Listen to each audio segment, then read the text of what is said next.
This is the Municipal Land Use Board of the Borough of River Edge. Today is Wednesday, March 27th, 2024, and the time is 7:30.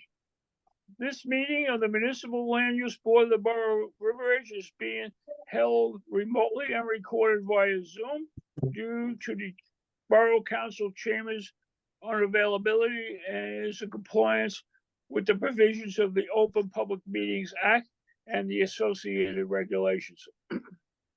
Notice of this remote meeting was published in the Bourbon Record, posted on the front doors of Borough Hall, and posted on the borough's website. The notice included the dial-in, log-in information necessary for the public participation and access to this meeting remotely. A copy of the agenda for the meeting was made available on the borough's website near the posting of the meeting's notice and included in the dial-in, log-in information.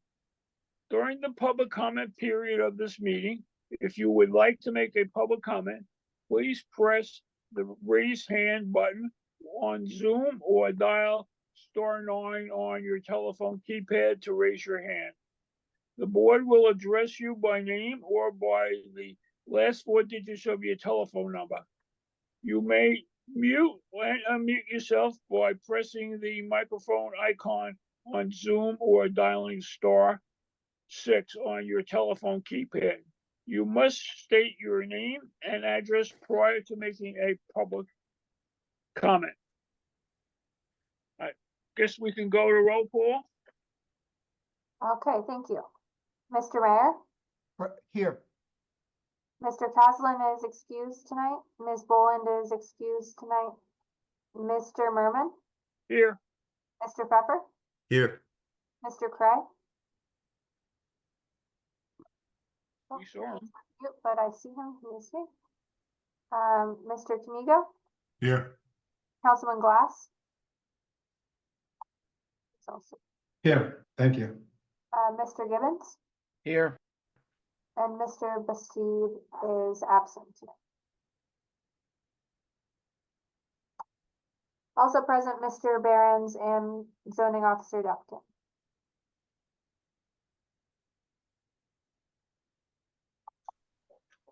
Okay, I'm sorry, I am obviously here. I was having a little problem getting the audio on. That's all right. Thank you, Mr. Cray. Okay, the roll is complete. Yep. All right, first agenda item is the meetings, the minutes of the February 28th meeting. I have 3 minor corrections. So Lisa, if you can follow along, I'll give them out. On your first page, where we have the roll call, Councilman Glass is missing. Councilman Glass is missing, you said? Is missing, yes. Oh, okay. And all you gotta do is look on the next page and you Okay. yeah, all right. The second one, Big rate and $2,000 you'll be spending in just a moment. the second one, Lisa, is over on page 5. Okay, under David Arabia, the street address is 246. And that's under completeness review, and under new business following down, the street address is 246 also. Next one's page 8. 6, 8. Okay. Over on page 8,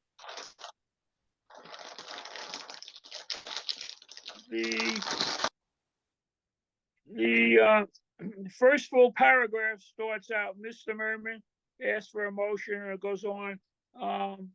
It's the second sentence, the second line there, where it reads, lot coverage would not be exceeded.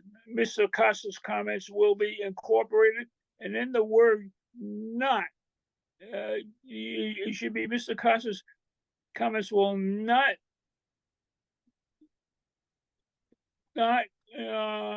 change not to into. Mr. Costa's comments will be incorporated into the approval. So the not becomes into. And I think I have one more. Page 9. The next, yes. Okay. We're set with that one? Well, wait a second. Are we talking about the meeting minutes for February 28th? That's correct. Okay, so I guess this is boilerplate, but maybe we should fix it. At the very I'm not- beginning, I'm not sorry? done yet, Mr. Councilman. I have one more. oh, I thought you said the next. Okay, All right. Lisa, on page 9, the big middle paragraph. If we come 1, 2, 3, 4 lines up from the bottom, that sentence starts variances for the sidewalk and 2 impervious coverage to be allowed. The number there is 38 on the paper. It should be 38.6. Okay, Lisa?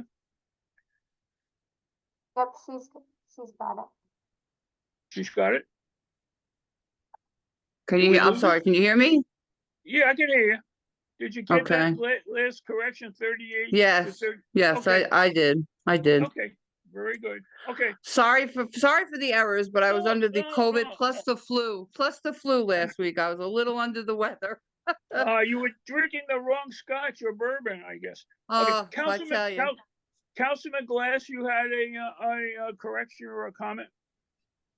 yes, thank you. So if you look at the beginning of the meeting minutes, the paragraph that starts Vice Chairman Merman, a few sentences later, you'll see the following. The notice contained the dial-in.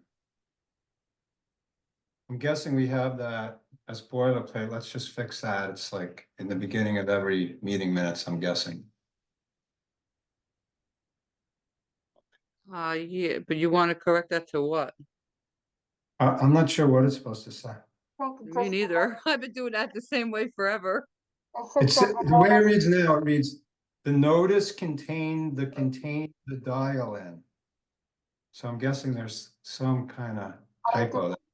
Just change it to state the notice contained the dial-in, so get rid of, it's just a repeated word. Okay, all right. And you could also remove the language about executive orders 103 and 104. Because we're holding the remote meetings due to the unavailability of council chambers. Okay, Thank you. you're welcome. Any other comments, corrections, deletions from the board members?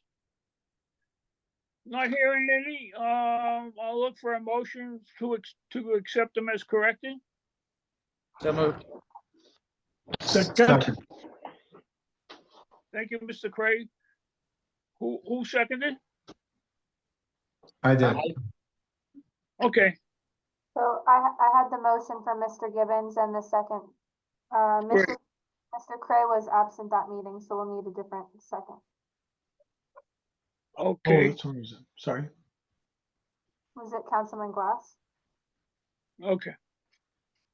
All right. So we have a motion and a second. Can we have a roll call, I guess, under this case? We can do a voice vote. Okay. All in favor, say aye, please. Aye. Any opposed? Any abstentions? Abstain. Not here. Mr. Cray, Okay, Mr. Kaniga. Abstain. Okay, okay. Okay, so we'll move on to the next item, which is the memorializations. And we have the memorialization for Arabia, 246 Wayne, block 906, lot 26. Marina, I think you have something on this? Yes, I have a revision to the signature line for the resolution. Instead of, Mr. Caslin, who is absent that meeting, I'm going to change it to have, Mr. Merman sign the resolution. Okay. Any other comments, additions or deletions for any of the board members? Okay, not hearing any, can we have a motion to accept the minutes as corrected? So this is for the memorialization for Arabia. Correct. So moved. Now we need a second.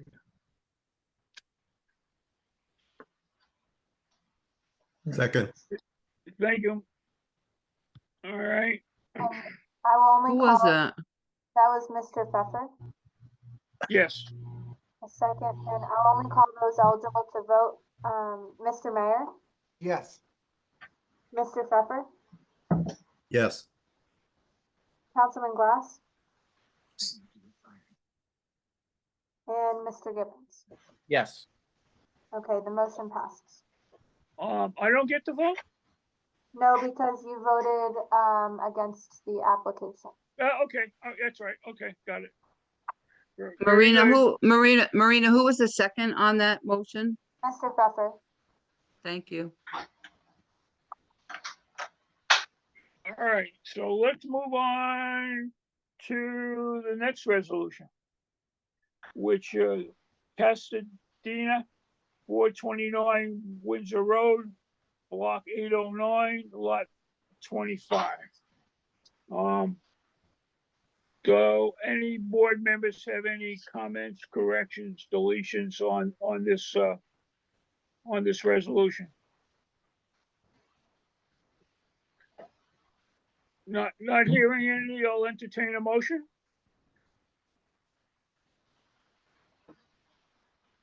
So moved. Thank you, Mr. Craig. I'll second. Thank you, Mr. Gibbons. Okay. So, you want to take a roll call, Marina, or can we do oral? for this one, I think Mr. Cray was absent for that meeting. Let me just double check. Yeah, I didn't make that motion. Did. All right, I didn't hear who is the motion. Who made the motion? I thought I heard someone, so I seconded, so I can certainly make the motion. if No one made the motion. Have Mr. Gibbons make the motion, and the second is, we're still looking for a second. I'll second. Okay, thank you, Mr. Pfeffer. So again, I'll only call those eligible. Mr. Mayor, Yes. okay. Mr. Merman, Yes, Mr. Pfeffer, Yes. Councilman Glass, Councilman Glass, Yes. and Mr. Gibbons. Yes. Okay, the motion passes. great. The next resolution we have is the adoption of the 2023 Land Use Board Annual Report. If you remember, we voted on that at the last meeting, and now we're ready to adapt the resolution. So if anybody's read the resolution and wants to make any additions, deletions, now's the time. Otherwise, I will accept the motion to accept it. and a second, obviously.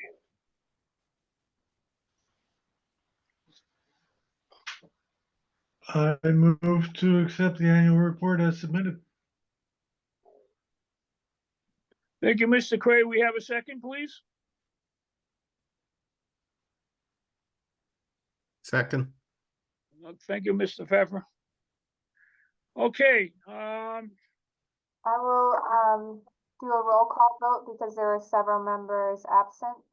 okay, Mr. Merman, yes, Mr. Pfeffer, Yes. Mr. Cray, Yes, Mr. Kenigo, Yes. and Mr. Gibbons. Yes. Okay, the motion passes. okay. Where's the food? So at this point, I'm going to flip-flop the schedule here a little bit for the convenience of our applicant tonight.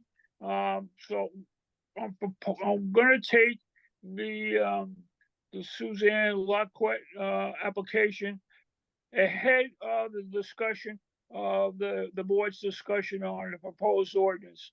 I think this will give us more time and leeway to review that proposal. So in that case, let's have the completeness review of the Suzanne Lacquette, 820 Bogut Road, block 205, lot 1, which proposes to replace an existing garage with a new detached garage. Marina, have you reviewed the submittals, the legal submittals for that, please? Yes, I did. Prior to this meeting, I reviewed the proofs submitted by the applicant and found them to be sufficient for the board to hear the application tonight. Good, okay. Mr. Behrens? Good evening. Yes, Mr. Merman, as you stated, the application is to replace an existing detached garage, which requires a few variances. The applicant submitted a survey of the property as well as plans of the proposed detached garage, which show the garage in both plan and elevation view. And so it appears that there's enough information for the board to proceed this evening. Okay, very good. In that sense, can I have a motion to move this application ahead, please? So moved. Thank you, Second. Mr. second, Oh, boy, now you're fast. Okay, great. Can we have a vote? From Mr. Kenigo. So that was Mr. Gibbons and Mr. Caningo, yes? Yes. Yes. And then I'll do a roll call vote. Mr. Mayor, Yes. Mr. Merman, Yes, Mr. Pfeffer, Yes. Mr. Cray, yes, Mr. Kenigo, Yes. Councilman Glass, Yes. Mr. Gibbons. Yes. Okay, the motion passes. great. All right, so let's go to new business then. We have the same That's it, Suzanne. it's done. Yep. We have the same Suzanne Lacquette, application, 820 Bogart, block 205, lot 1. This application's proposal is to replace the existing detached garage with a new detached garage with associated site improvements. The maximum accessory building height and the maximum accessory building area variance relief is requested. Is there anybody representing the applicant in this case? Ms. Lacquette? Hi, I'm Suzanne Lacquette, 820 Bogart Road. I'm representing myself and I also have our architect Wayne Guskind on the call. Okay. And are you going to be testifying? Yes. Okay, so I guess Marina, you're going to swear her in, or you want to do the architect and her at the same time? I'll do them both at the same time. And Ms. Lacquette, will you both be providing testimony, both of you both? So if you, everyone raise their right hand. Do you swear the testimony that you're about to give will be the truth, the whole truth, and nothing but the truth? Yes. Okay, and please state your name, spell your last name, and provide your address for the record. Suzanne, Susanne, Loquet, Loquet, 820 Bogart Road, River Edge. Michael Bennell. Thenell, 820 Bogart Road. And your architect, I see, Mr. Guskind. That's correct. Can you hear me? Wayne Guskind, architect, 26 Central Avenue, Hillsdale, New Jersey. And if you'd please raise your right hand. Do you swear or affirm that the testimony that you're about to give will be the truth, the whole truth, and nothing but the truth? I do. And could you provide the board with some background on your licensure and qualifications? I've been licensed in New Jersey since 1989. That's 35 years. I've been in front of numerous boards throughout North Jersey. I have a master's degree in architecture from Georgia Tech. Okay, and your license is current and in good standing? Yes, it is. All right. Mr. Merman? Okay, very good. Ms. LaQuette, would you like to proceed with you and your professionals to present your case, please? Yes, thank you. I appreciate everyone's time this evening. I understand from the list of concerns that Mr. Costa sent to us. Should I address them individually? Yes, well, you or one of your professionals can address Mr. Costa's report. That's fine. Okay, I mean, I guess I just want to give a little background on me. I've been in River Edge since 2001. This is my second home in River Edge. In both homes, I've made significant improvements that are in keeping with the home and also, you know, make them more current and up to date. And the plan I have to replace the garage that is currently on my property. It's deteriorating. There's actually ivy growing inside of it. So it really does need to be torn down. And I have a corner lot and I'd like to replace it with a 2-car garage. Currently it's a 1-car garage. I'd like a 2-car garage. The current one also has a work room, which I use as like my planting room, and a little porch that I had used actually during COVID. I'm a psychotherapist and I was seeing patients outside. I'd like to continue to have that option going forward, though I hope we're not in another pandemic. So I'm looking to replace the 1-car with a 2-car. So it's pretty much the same layout except just more space. The first question that Mr. Costa had, I'd like for Wayne to please address, which was the proposed facade. Mr. Guskind, if you could just talk to the proposed facade that you designed for us. Okay, if you have availability to look at sheet A-2 on the top left, you'll see a elevation, north elevation facing Demarest Street that shows 2 8-foot wide by 8-foot high, 6 foot, 8 foot, 8-inch high doors with a gable that does extend up to 15 feet. And that represents one of the zoning issues, the height. And to the right of that is another sloping roof that extends over to an open porch and a workshop beyond. And the elevation itself, the materials and the colors will be complementary to the house, the siding and some brick. And maybe the owners could talk about the actual colors a little bit more than I can. We have an older home on the corner of Bogart and Demarest. A lot of people know the house because it sits up a little bit on the hill. It's got antique bricks on it, and the house dates from the early 1900s.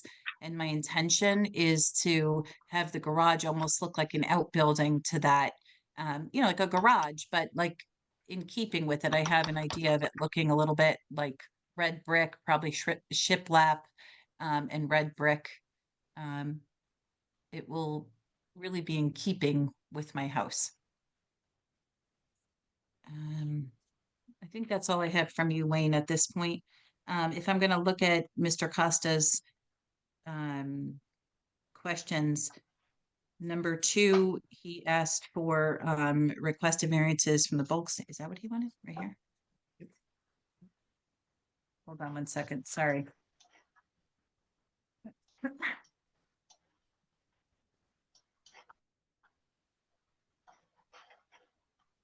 Okay, I think Mr. Guskind actually addressed the pitch of the roof. Going down to number. I would like to add that the height that we're showing it is necessary or complementary to the size of the garage and the pitch to have an aesthetic, pleasing looking garage. And the 15-foot height, I don't believe is not in keeping with the general area in the neighborhood, which I think the owners may be able to testify better because they live in the area. But, you know, I believe they did some reconnaissance, if you want to call it that. And there are many other examples of garages that have a higher roof. Is that correct? Yes, we've walked around the neighborhood, you know, with my iPhone, and there are many garages that probably exceed that height. I'm not gonna, you know, tell you I went out and measured them, but you know, if the board wants, I'm happy to provide photographs of other detached garages in my community in River Edge that certainly look as big or bigger than that. I've never had a garage that I could park in. So that's really that was the idea, that I wanted to have a garage in the 22 years I've lived in this town. I've never, at 847 Bogart and 820, I've never been able to pull a car in. So that was really the primary reason. And then of course that it's falling down. There is concern that the existing patio should match the proposed site improvements. There is a patio currently in my backyard, and I don't think that the patio will be affected with this change.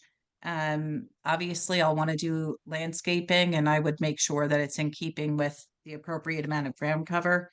I know that, or lot coverage rather. There was concern that the new driveway was also noted. There is a driveway in very good condition. Mr. Guskind was going to address for me. It will end up Ying out. So my driveway is on Demarest. The front of my house faces Bogart. The driveway will continue to go straight up. There's privacy hedges there, and then it will Y out about 23 to 30 feet after the existing privacy hedge to allow another car to get into the garage, but it won't affect the patio at all. I know there was the lot coverage. There was concern about the lot coverage, but I did, and I think you all have this from Mr. Costa. My lot coverage is currently at 15.19%. And the proposed new garage will only make it up to 18.22%. Currently, there's an existing shed on the property that will be taken down. It's also in kind of a state of disrepair. I've had this house for about 10 years. It was there when I bought it. So that will come down as well. It's something I use now for like bikes and lawnmowers and things like that. The engineer had concerns or comments rather with sanitary sewer, water services, and other utilities. At this time, there won't be any running water. Not at this time, but forever. There will not be running water in the garage. There'll be electricity, but there's already electricity in the garage. As far as stormwater management and drainage plan, I would assume that the architect and the builders would make sure that the stormwater calculations are submitted, and you know that they're creating an appropriate draining system. In 2018, I did an addition to my kitchen, and I certainly complied with that as well. I remember Mr. Costa had made us aware of that, made my builder aware of it. I used a local builder from River Edge, and you know, so I intend to do the exact same thing and make sure, sorry, He also mentions roof leaders from the garage will be tied into this water management system. I feel like that would be obvious, sort of what I just. Sorry. Sorry about that. That does Sounds not like a go. Cujo. And the last concern he mentioned was lighting and landscaping. My house, like I said, the house faces Bogart, the driveway faces Demarest. There's one other front door on Demarest, if any of you are familiar with that area. I don't anticipate using anything but residential lighting. This is my primary residence. I don't intend to be putting any kind of, lights that would affect or bother my neighbors. I feel like those are all the concerns. I would like to add, if you don't mind, back to Sure. the general comment too, which did say testimony shall be provided by all the applicants in support of the requested variances. And we did talk about the height of the garage, but we did not cover the size of the garage. And there was, which says 450 for a 2-car garage, but this is more than a 2-car garage. This includes a workshop and a patio. So it's depending on how you interpret it, is it 680 square feet, or is it, of area that would be actually enclosed or not? And while it is over the amount that is set forth in the town, but this is a unique situation, that's why we're here, that if you look at the site plan on sheet A on T1, it's really a big site. And when you look at the size of the garage, it's really not that big in proportion to the rest of the property. And I think it's the right size for the property and would be in keeping with the character of the house and the area. And it's set back, so you don't really see it. No one really, unless you're really looking for it, you wouldn't know it's there as if you're a neighbor driving through the area. In fact, it's in the same spot as the existing one, so it's bigger, but it's set back all the way into the corner, but far enough away from the property lines that meet the required setbacks. Dwayne. I don't really So have anything else to add. we'll answer any questions. I'm happy to, answer any questions. I'm sorry, my dog is misbehaving, so excuse the barking. Does your architect, Mr. Guskine, do you intend to present your plans in any manner or form? If you want, I can do that. I can kind of go through it if you want. I guess I have to share the screen then, if you want me to do that. Okay. Let me see here. How do I do Sharing that? screens with the board. Everybody should have a Everybody should have a copy of what Mr. Guskine did drawn up. I have this. I don't know how to do this that well. Let me do Did this. everyone get a copy of the architect's plans? Yes, we have the copies. but Okay. If you have additional testimony, you can share the screen. You just click the green share screen I section. did, but I'm looking at my screen, okay, and I'm trying to find which one would work. I'm looking for this. I have the PDF up, you know what I'm saying? And I'm trying to get it up. I don't know how to do that. You don't see my screen, right? Do you see that now? Yes? No, No. No. Okay, let me do share screen again. Where is that? I have the green thing, right? So I click it. yes. Now, hold on. Share. Okay, then I do share. I got a basketball game there. Here we go. Is that, now can you see the drawings? Yes. Yep. Okay, good. Whew. I know I gotta somehow scroll through these because, all right, there you go. I can use my buttons. Well, you have, I guess you have seen these drawings, obviously, to quickly run through them. Here's two pictures of the existing garage that is in disrepair, as you can plainly see, with all the growth and disrepair that wants to be replaced. Here's the existing survey, and here's the proposed site diagram which really in the back right here is where we have the splayed driveway. New macadam or blacktop, and including here is the garage here.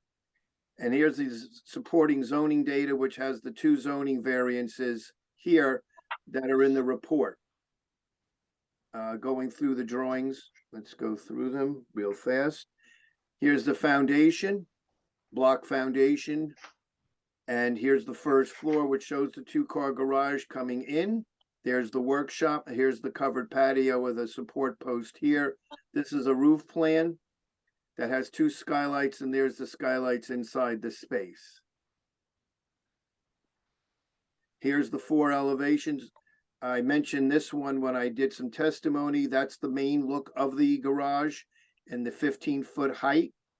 And in the in here, that's open, that area, and that door is beyond. And some decorative lighting. And from the side, this faces the house. You would have, that's the open area, and there's some nice windows here to the workshop and a couple of skylights up on the roof.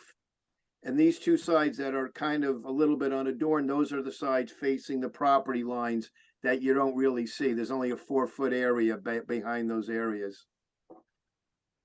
And here's a section to show how the construction would work and the portal frame that's required by code. New Jersey Uniform Construction Code, the International Residential Code, et cetera, and so forth. So that's the quick review of the drawings. Thank you. Okay. Fine. Anything else at this point? I guess All I'm right. just hoping that the board will approve No. this because Well, it's, all right, so before we go to board questions, I just want to help you along here, Ms. LaQuette. You mentioned the photos that you had taken of similar garages. Your application did include several little garage pictures, front elevation pictures, garages within the area. So I just wanted to make that clear. okay, thanks. I have a question for Mr. Costa's office. The applicant reviewed your report.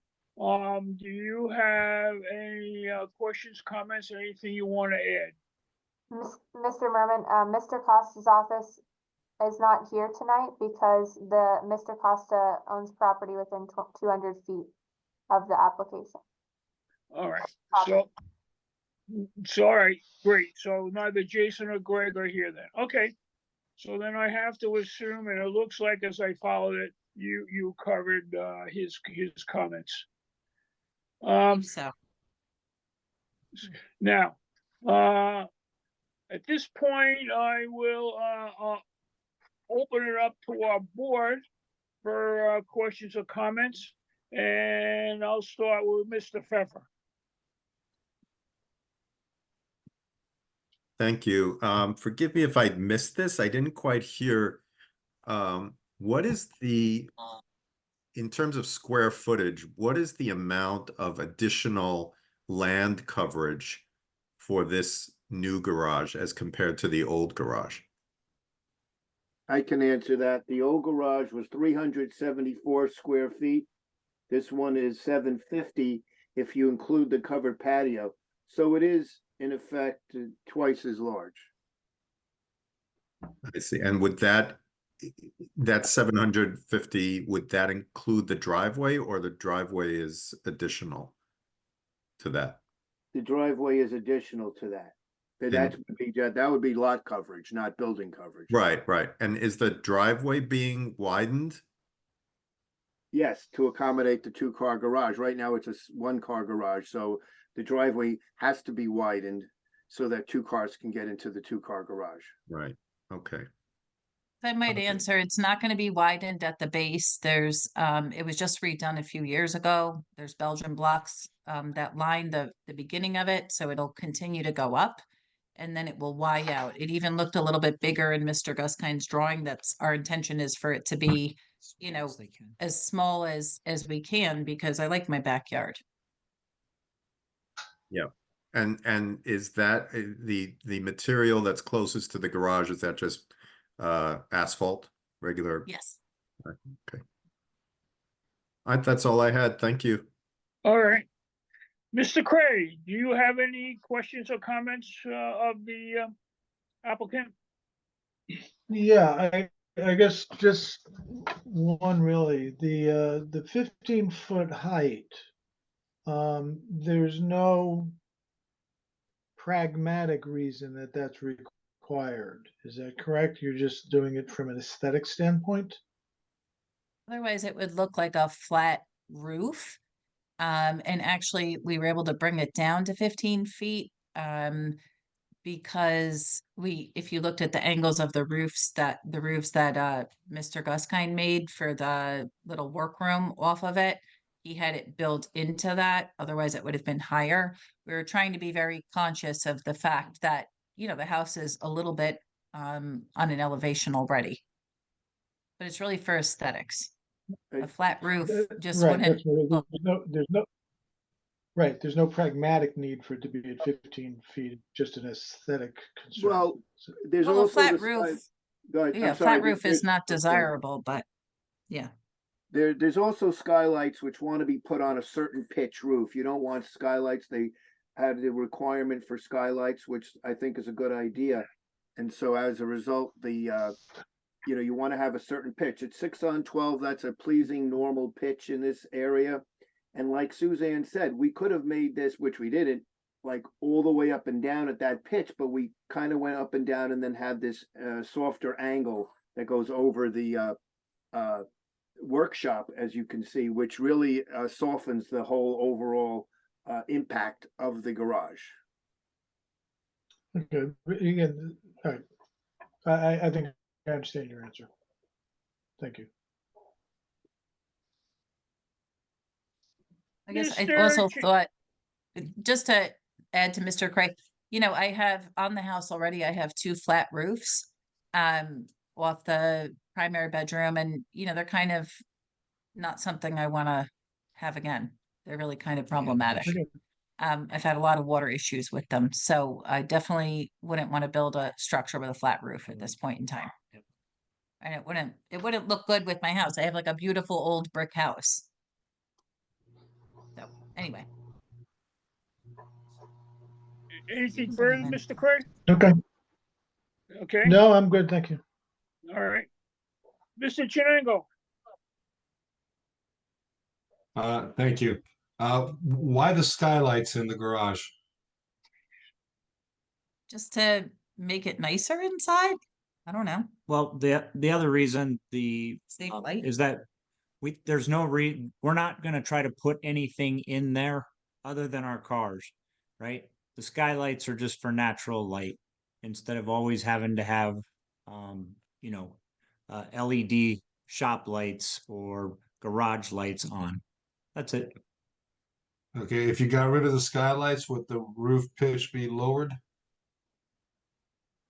No, there's no reason to really lower it. I mean, the inside, again, it's aesthetic on the outside, but we don't want to have, again, storage or anything else above that. I mean, it's the aesthetic part of the outside is the reason of the height. The skylights is just something we'd like to add. Yeah, Wayne had built the structure at 15 feet, like I said earlier, it was taller, and then we made it a little bit softer, like he had described. And then when we saw it, we said, oh, it would be nice to have skylights in there. They were not the primary reason. The height was the primary reason, so that it would look pretty driving up. Okay, I think Mr. Guskind testified that the skylights need a particular pitch, and that was part of the reason the roof was that high.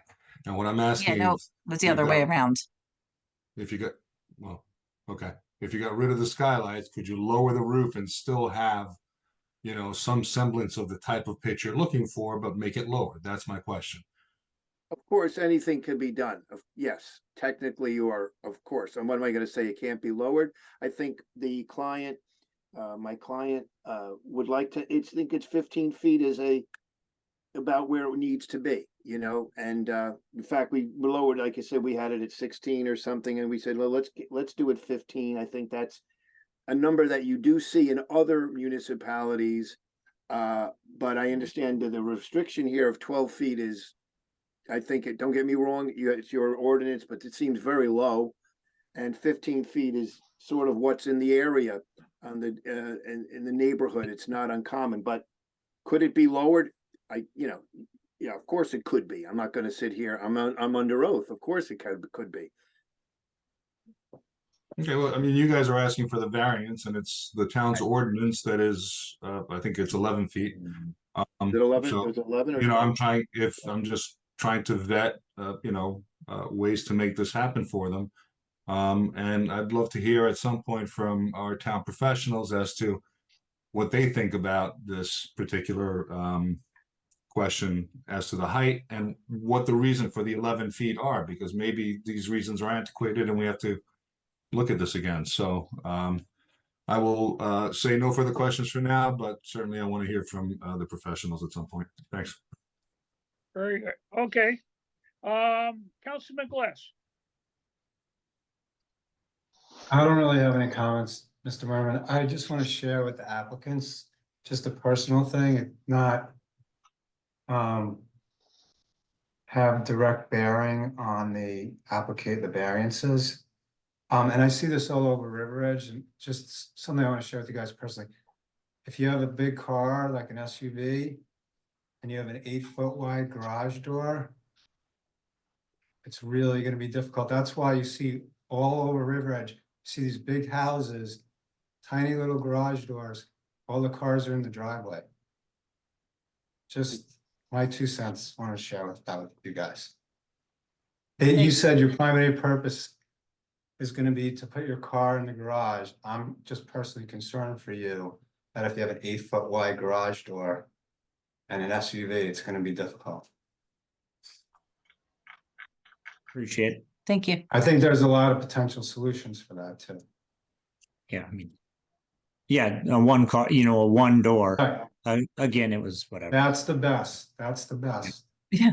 Again, aesthetically, we want to make it look nice as people walk by if they're looking up the driveway. And I felt like it would look too industrial with one. Well, with one a huge- recent applicant had a similar issue, and they made the change, and they did something really nice aesthetically. There's all kinds of different products that are available, so I'm sure your architect is aware of them. Maybe he can run through that with you.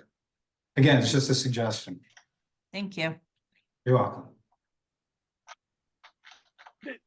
Mr. Gibbons. Yeah, just one kind of going off with Mr. Canigo about the height. And I'm wondering if Mr. Behrens maybe be able to answer this, but I'm wondering if the reason for having a lower height requirement would be to keep it from being a two-story structure. And turning it into a living space.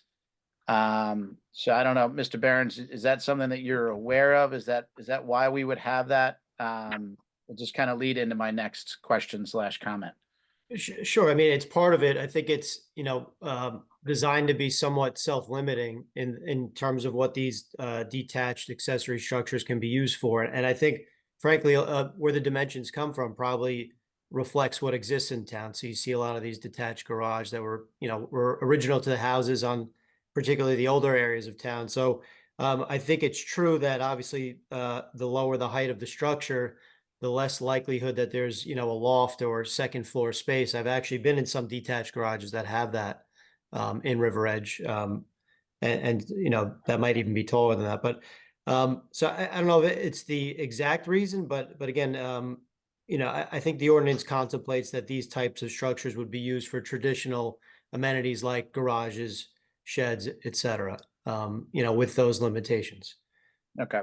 I don't necessarily have an issue with the 15 feet, but I guess my comment then, for either you or Ms. Steinley, can we, and I understand, Ms. Loquette, why you're doing this and your purpose for it, but you're not going to own this house forever.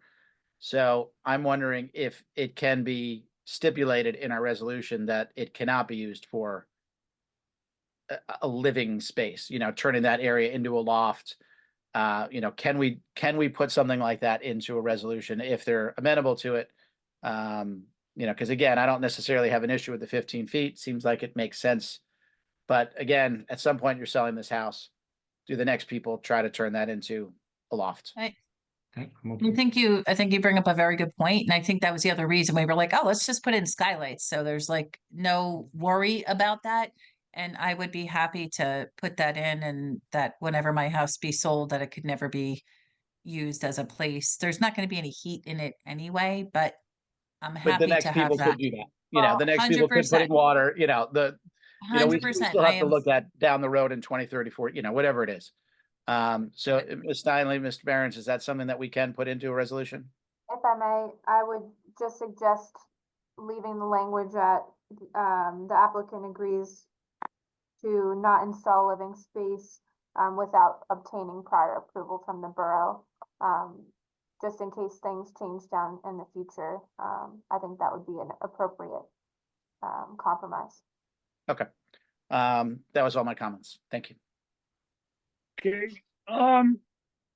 Miss Steinle, before I move down a little more, I didn't, catch the full attendance. Is, Colin Bustede, here tonight? No, he is not. No, okay, that's what I thought. I just wanted to double check. And before I give my comments, I'll call on the mayor. Yes, I'm good. No issue. No issue. Wonderful. All right. Well then we're down to me. Well,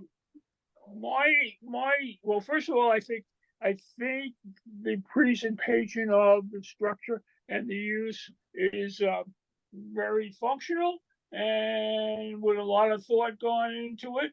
I look at it very favorably, personally. But I do want to clarify a few items. Would the new unit have any public water in it?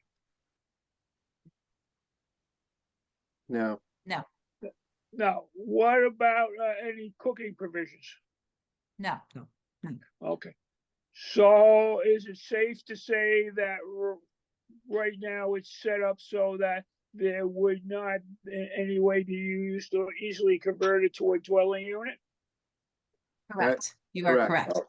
Okay, because I'm personally more concerned with that nice building that you're proposing, eventually becoming or being converted into a dwelling unit down the road, perhaps when you no longer have ownership of the house. So what would happen in that case is, I think in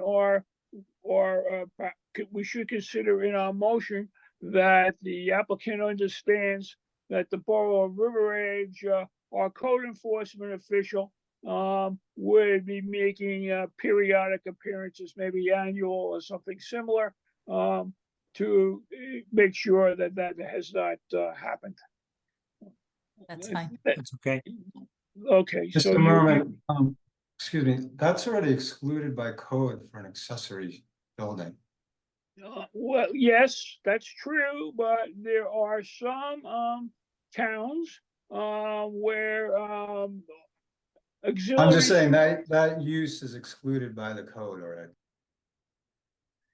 I understand that. What I'm saying is we need a policing action.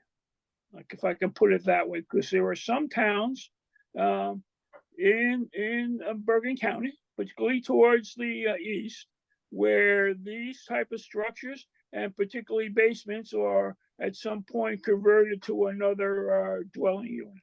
Okay, so I'm just looking forward. I think that the code enforcement official annually or whatever could take care of that and ensure the protection of the borough. That's where I'm coming from. Okay, did I miss anybody? If that being the case, are there any further comments from any board members? Mr. Behrens, do you have any further comments before we go public? I'll just reiterate, I guess, a few observations for the board's recollection. The applicant seeking two variances for the height. Again, 12 feet is permitted. They're at 15 feet. The maximum area for a detached accessory structure is 450 square feet. They're at 750 square feet. My understanding is that the structure will comply with the minimum accessory structure side and rear yard setbacks of 4 feet. So it'll be in a conforming location. I've heard that the only utility that will be installed in the structure will be electricity. Is that accurate? I'll ask the applicant, is that it only Yes, electricity? that's it. Okay. Yeah, that's correct. Here, I'm just going down my list here.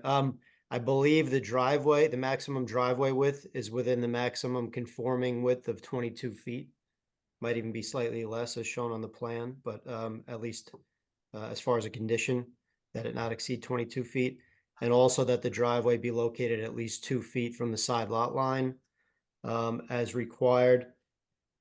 And then just, sometimes for the board, we break down some of these dimensions. So again, the maximum, the overall footprint is 750 square feet, 575 square feet of which is dedicated to the 2-car garage. So that the garage portion is 23 by 25, which for a 2-car garage is not out of line, I would say. But then it, obviously adds the workshop, which is 15 by 7 or 105 square feet. And there's the covered patio area, which is has a roof, but is otherwise unenclosed, which is 70 square feet. I mean, the applicant, I guess just one question for the applicant that might help the board too is, you're knocking down the existing structure and the overall objective is to have a space to park 2 cars or vehicles, internally. Did you explore maybe doing an attached garage and decided that this was a better alternative? Could you help us? Or maybe an architect can? Physically, from my house, adding an attached garage Yeah, would. I think I might have spoken to your architect about this, but basically, if you're trying to achieve 2 garage spaces, the one alternative is the one you're proposing. The other would be attaching it to the house. And I think when I spoke with him, he had some justification for that. And I'm just wondering if somebody can, again, help us understand why this is the best or the better alternative. I would say that the house, if you put the attached garage to the right side of the house, there's a 1-story area that's to the right side of the house that it would be very difficult, and it would be up against the property line and it wouldn't fit. And to the other side, to the north, Demarest Place, it would be in the side setback, which is a front setback, and access to it would be too close to the corner. This is taking and using the existing driveway that's there, which is all the way in the back and away from the corner. And, I think is the least impactful design that we could come up with. And it's tucked in the same location, more or less. And that's why we did what we did. All right, thank you. It's Mr. Behrens, it's a brick colonial. Like I said, from the early 1900s, and aesthetically from the street, it would really look ugly on Bogert or Demarest to attach it. I have a sunroom on one side, and the other side is a kitchen addition. So it wouldn't work. This is the least visible, Okay, so and it's where it is now. right. And I appreciate the explanation. I guess just my final comment is if the board is generally, okay with the application, my personal opinion is that a pitched roof would be better than a shed roof on something like this, but that's just my 2 cents. So thank you. That's it for me.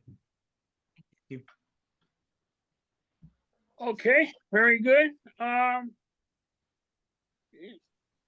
At this point, I guess we can move to open it to the public for public comments. We need a motion and a second to do that. I'll make a motion to open to the public. Second. Thank you, thank you. Okay, all in favor? Aye. Aye. Opposed? Okay, so we'll open it to the public. At this point, we'll have Ms. Steinle read the instructions to the public, and we'll go from there. Okay, thank you. So now this meeting is open to the public for any comments or questions on the application for 820 Bogart Road. If you have any comments or questions, please raise your hand on Zoom. You can press the raise hand button or dial *9 on your telephone keypad. Okay, There are members of the public present, but, and we have someone. oh, All right, and please just state your name and address for the record. okay. Ms. Steinle, let me interrupt a second.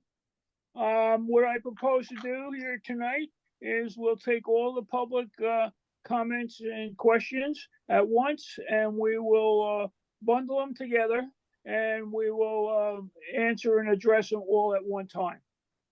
Please continue. All right, Mr. or Sam Caputo, if you please state your name and address. Sure. Hi, everyone. Thank you so much for your time this evening. Really appreciate the opportunity to speak here. My name is Sam Caputo. I live at 816 Bogart Road. I've been a resident of Bergen County for 39 years. I've lived in this home for 10 years. I live in a Dutch colonial that was built in 1917. As far as I understand, all of the structures on this property are original, and what I'm about to share with you are some concerns I have about the size, height, and placement of what's being requested here. I haven't measured garages in my immediate area, but what I do know is that my garage is lower than what is being requested. One of the things I'd like to bring up is I'm concerned about storm drainage. A lack of setback that I've seen from in my experience, and is creating a water runoff onto my property. The way my garage is right now is approximately 4 feet from two of my neighbors. So if you look at a satellite view of my property is in the upper left-hand corner, and adjacent to my left is the property that's that's requesting a zoning variance, and behind me is another property that has a garage also about 4 feet away. So in essence, you have 3 properties all within 4 feet of each other. My garage currently is lower than both of the other 2. Probably when the house was built in 1917, it was level, but over time, or for whatever reason, these properties are now elevated. So I'm very concerned about storm water running onto my property. In addition to that, there is a large tree stump that is currently between my property and the garage that is requesting to be torn down. And I have a question, will that tree stump be removed? And will the new garage be at the same grade as my current garage? All right, so provide all your comments and questions now, and we'll address them all together. Okay, if I can just keep going. So I understand that this is going to be 4 feet away from the property. What I'm concerned about is the view of a 30-foot wide by 15 high garage 4 feet away from my property, just feet away from my living room. And it's going to lessen my property value. I'm also concerned about landscaping. I haven't really heard much about landscaping. And if there's a 4-foot setback against a 30-foot walled garage, I currently have a 8-foot high hedge that hides the view of my neighbor's garage. And if the garage is built, most likely it's going to damage the root system. Maybe not immediately, but probably eventually. And will my hedge be replaced if damaged?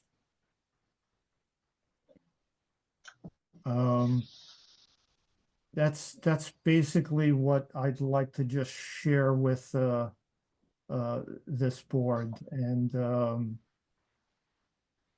I appreciate your review and compliance with zoning requirements. Thank you.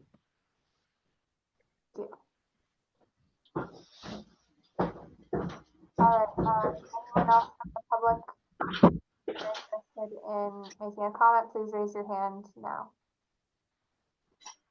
Okay, one more person. All right, if you please state your name and address for the record. My name is Marilyn Nagel, and my address is 827 Summit Avenue. I am kitty corner to Suzanne's property. So my garage is one of the 3 garages that we're talking about right now. Suzanne's, Mr. Caputo is behind me, and I am kitty corner to Suzanne. And my comment is, I think it's wonderful that she's going to improve her property, because this garage, her garage is crumbling and falling down, and there are bricks everywhere, and it is a bit of an eyesore. So that she's willing to put money into improving her property is going to be an asset to our neighborhood here. So that's all I wanted to say. That I think it's wonderful that she wants to do this. Thank you. And we do not have anyone else in the public, so we can close. No, right, oh, there we go. I think we're done. So there was only the 2 of them? Yep, just those 2. Just those 2. Okay, so we're gonna let the applicant address the comments that we received all at once between the applicant themselves and his architect. May I ask that Wayne be allowed to do the screen sharing again? I'd like to see the picture that you put up, Wayne, if you would. How did I do that again? There it is. This picture here, or are you talking that? Yeah, well, I mean, I think this definitely You want me- I addresses can- Miss. Yeah, enlarge it if you can, please. Yeah. Yeah. I don't And know how to I do guess because I have all of you in like a weird spot, I just And- have to. Don't, it's his. Yeah, there you go, Wayne. And move that over for the existing order? or the proposed survey, please. Mr. Chairman, point of Okay. order. That, there you go. That's the best I can do, I Chairman, think. point of order. Mr. Merman, I'm here. point of order. Yes, sir. I believe you need to close to the public before you have an answer. Yeah, yes, you're correct. You're correct, Mr. Mayor. Okay. Very good. So let's before we do that, let's close it to the public. Do we I'll make a do we motion to have close the a public. motion and a second? I'll make that motion. Thank you. Second.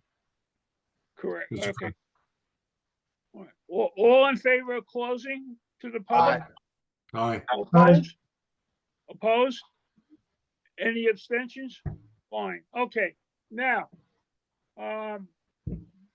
please continue with your response to the two public comments that we had. Hey, I'm just looking at the garage and how currently to Mr. Caputo's frame garage, you can see it etched right on the property line. Wayne, if you could just sort of show Right. that on the existing space. Okay, hold on, this, that, right there, Yes, that's correct? that's the existing garage of the Caputos. And if you can see my, and then go to the right, it is only extending, I can't read the amount of feet, but there is, there's the hedge that's between the two properties he's talking about are actually my hedges. And if they're damaged, of course, I'm going to replace them. But there's complete privacy between the two homes. There is a large tree that had been, I think, like a sapling that just grew out of control when my late husband and I bought the house 10 years ago, that at the Caputo's request, we removed.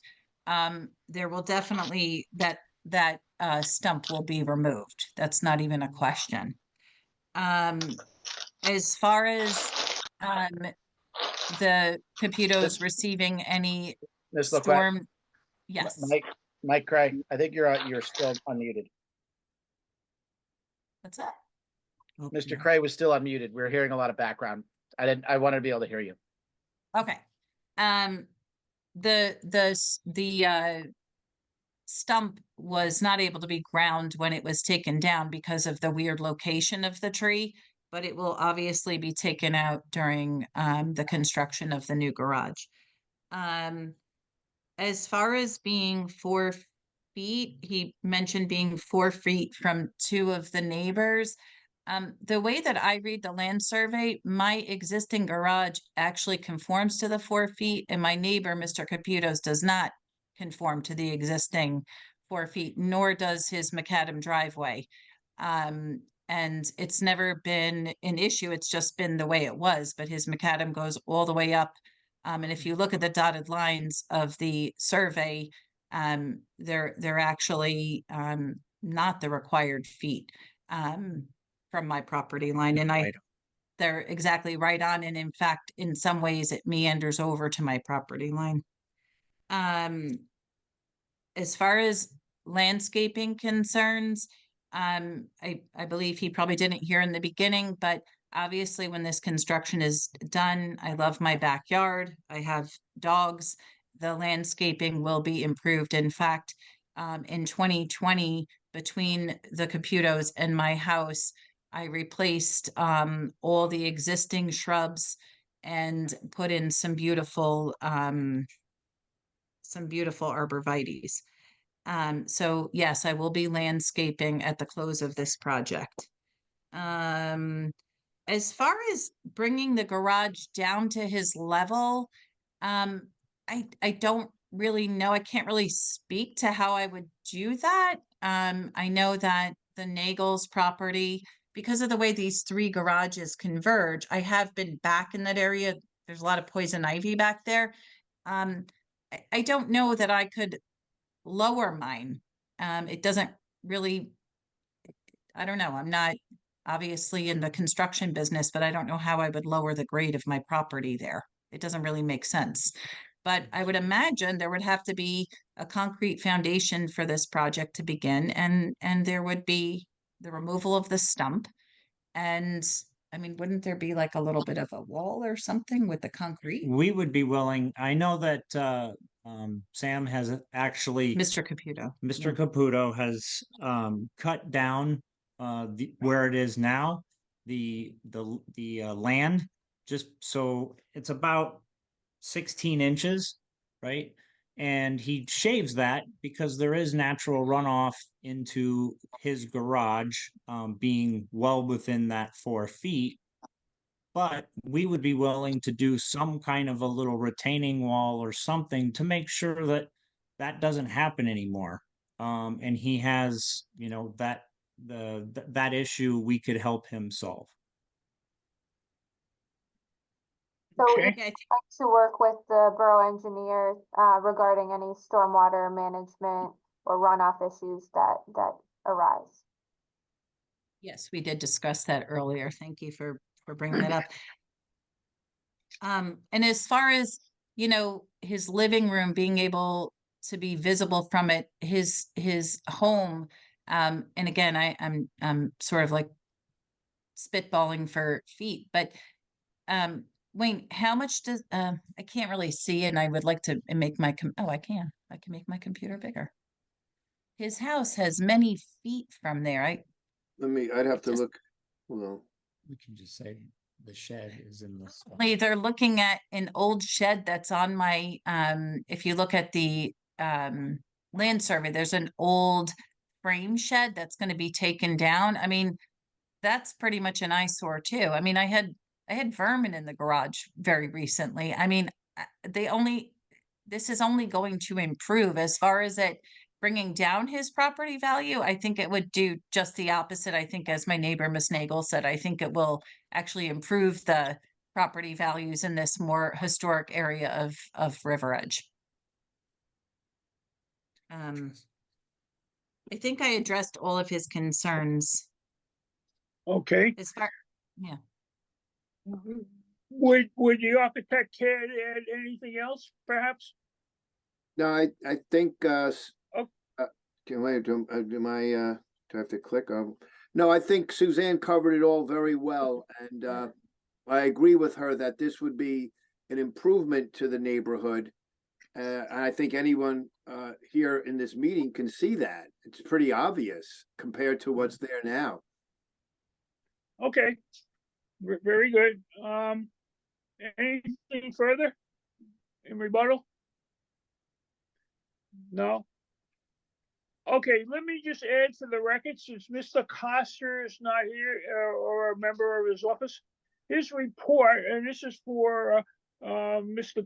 Caputo, his report states that there will be a storm management and drainage plan, and there will be calculations submitted, and that the roof leaders from the garage will be tied into the storm water systems. I just wanted to make that clear for the record.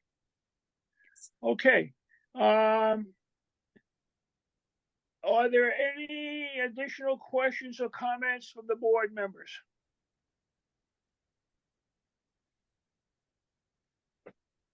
Okay, not hearing any. Mr. Barons, do you want to say anything before I ask for a motion? No, Mr. Chair. Okay, very good, thank you.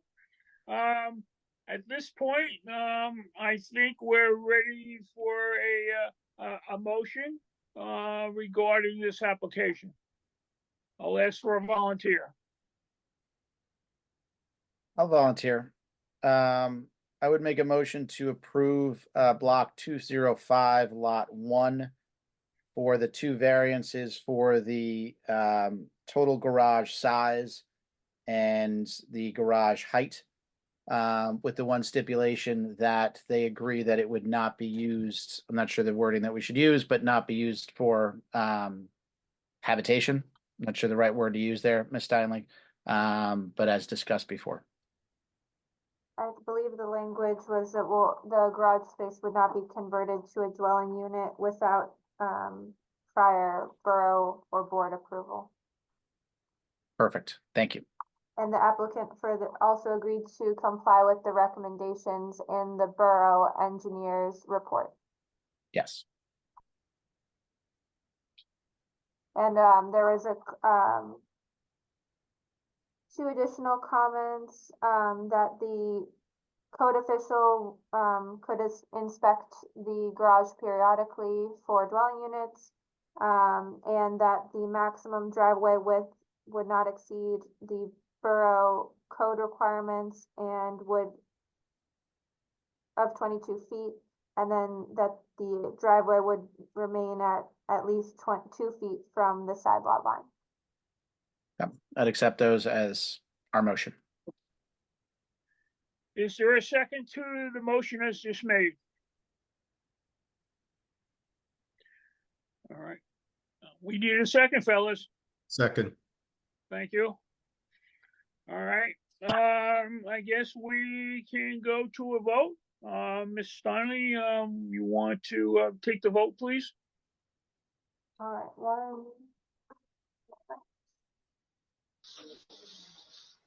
All right, Mr. Mayor, Yes. Mr. Merman, Yes, Mr. Pfeffer, Yes. Mr. Craig, Yes. Mr. Canigo, Yes. Councilman Glass. Yeah, I just want to share with everyone, Sark, this is from our borough code. No portion of an accessory building or structure shall be used for living quarters, temporary or permanent, and there are multiple other exclusions in our code regarding the use of accessory structures. I just want to make everyone on the board aware of that, but my reply is yes, thank you. Thank you. And Mr. Gibbons. Yes. Okay, the motion passes. wonderful. Thank you. Wow, thank you so much. I really you. appreciate it. Thank you Mr. very much. Thank you, folks. Thank you. Yes. Good I luck in your appreciate it. good luck in your you. new garage or your new shop back there. And Thank you. Thank you. Bye. that's it. Okay. Good Thank you night. so much. Good night. Have a Take good care. night. Thank Happy you again. holidays to all. All right, Thank bye-bye. you again. Okay, board members will now move to the proposed ordinance discussion. And let me dig out my paperwork.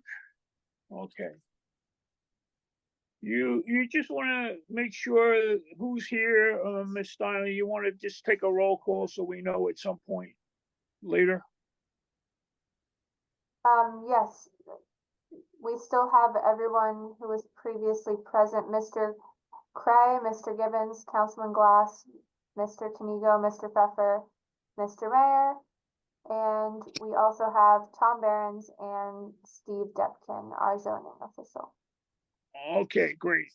So I'll kick this off. And I guess Mr. Behrens, you might wind up being the champion of this at the moment. Chris Kessler sent out a memo recently regarding this. I don't know who all quite received it. It looks like it was just between a couple of the chairman and the vice chairman and the mayor. But just to share the thoughts that he gave, Chris was asking for I'll kind of quote him. Could you give us some background as to the genesis of this amendment? And he also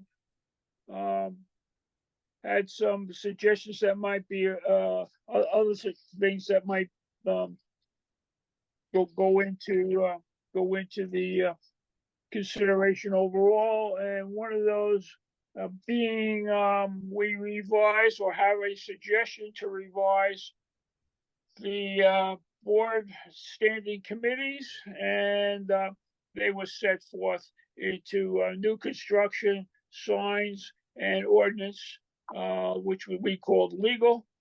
Signs, I don't think are a part of what has been proposed in the markup of the ordinance, and I'll leave it at that. And I'll guess, Mr. Behrens, you're the one to begin going forward at this point. Sure. Good evening. Yeah, this was a group effort, so I don't want to take really any of the credit, but I'll go through the ordinance. In any event, as the board may recall, there have been a number of issues that were discussed over the past few years, generally with applicants coming and requesting variance relief to the board. I think what might be best is if I just attempt to share it. I'm trying to find the latest iteration of it, so bear with me. I think it was emailed to all of us. Let's see. I think the latest iteration is the one that is Mr. Depkin's second version. Correct. I believe that to be the case as well. Was it the email of March 22nd? It may very well be, yes. The latest one that I have.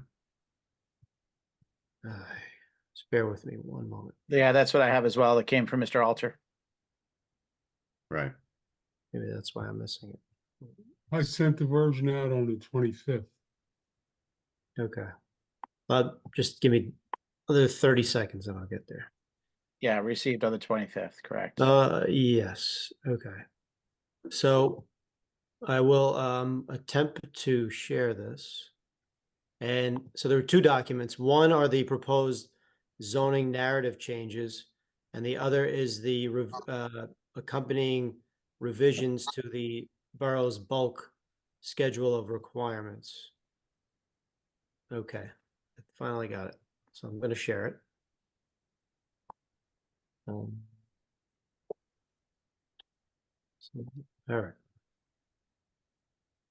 Okay, I think everybody hopefully can see the screen now. So within the ordinance, and again, we're talking about amending both chapter 416 zoning as well as chapter 350 site plan. The whereas clauses explaining, how we got to this point and why we're trying to amend some of these things. And I think I could further elaborate once we get to those sections. The first begins with some definitions. So currently the borough has definitions in and requirements for improved lot coverage and lot coverage. The suggestion here is to sort of rename them and instead of lot, call it building coverage, which can be confusing to applicants sometimes, as well as create a new term called lot coverage or replace rather lot coverage by impervious surfaces and just shorten it to lot coverage. And then we would have the improved lot coverage.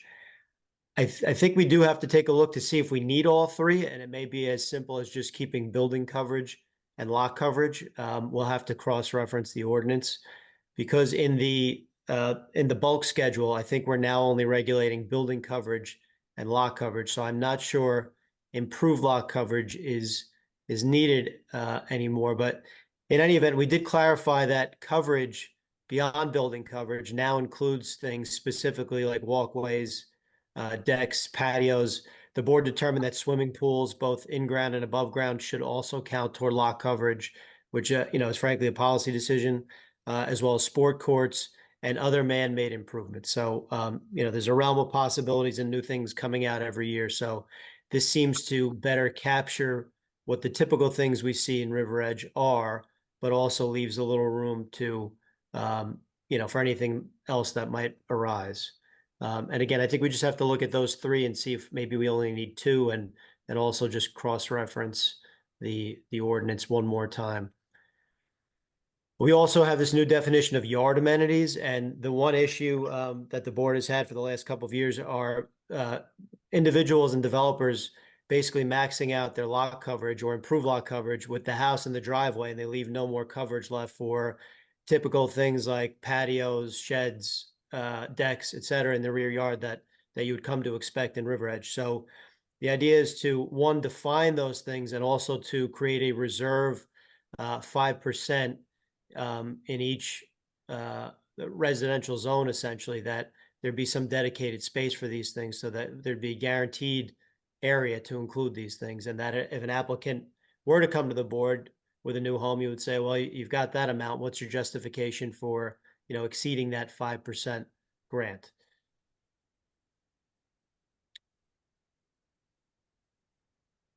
Bear with me while I scroll through. And so the definitions would be changed in both chapters 416 and 350 for consistency.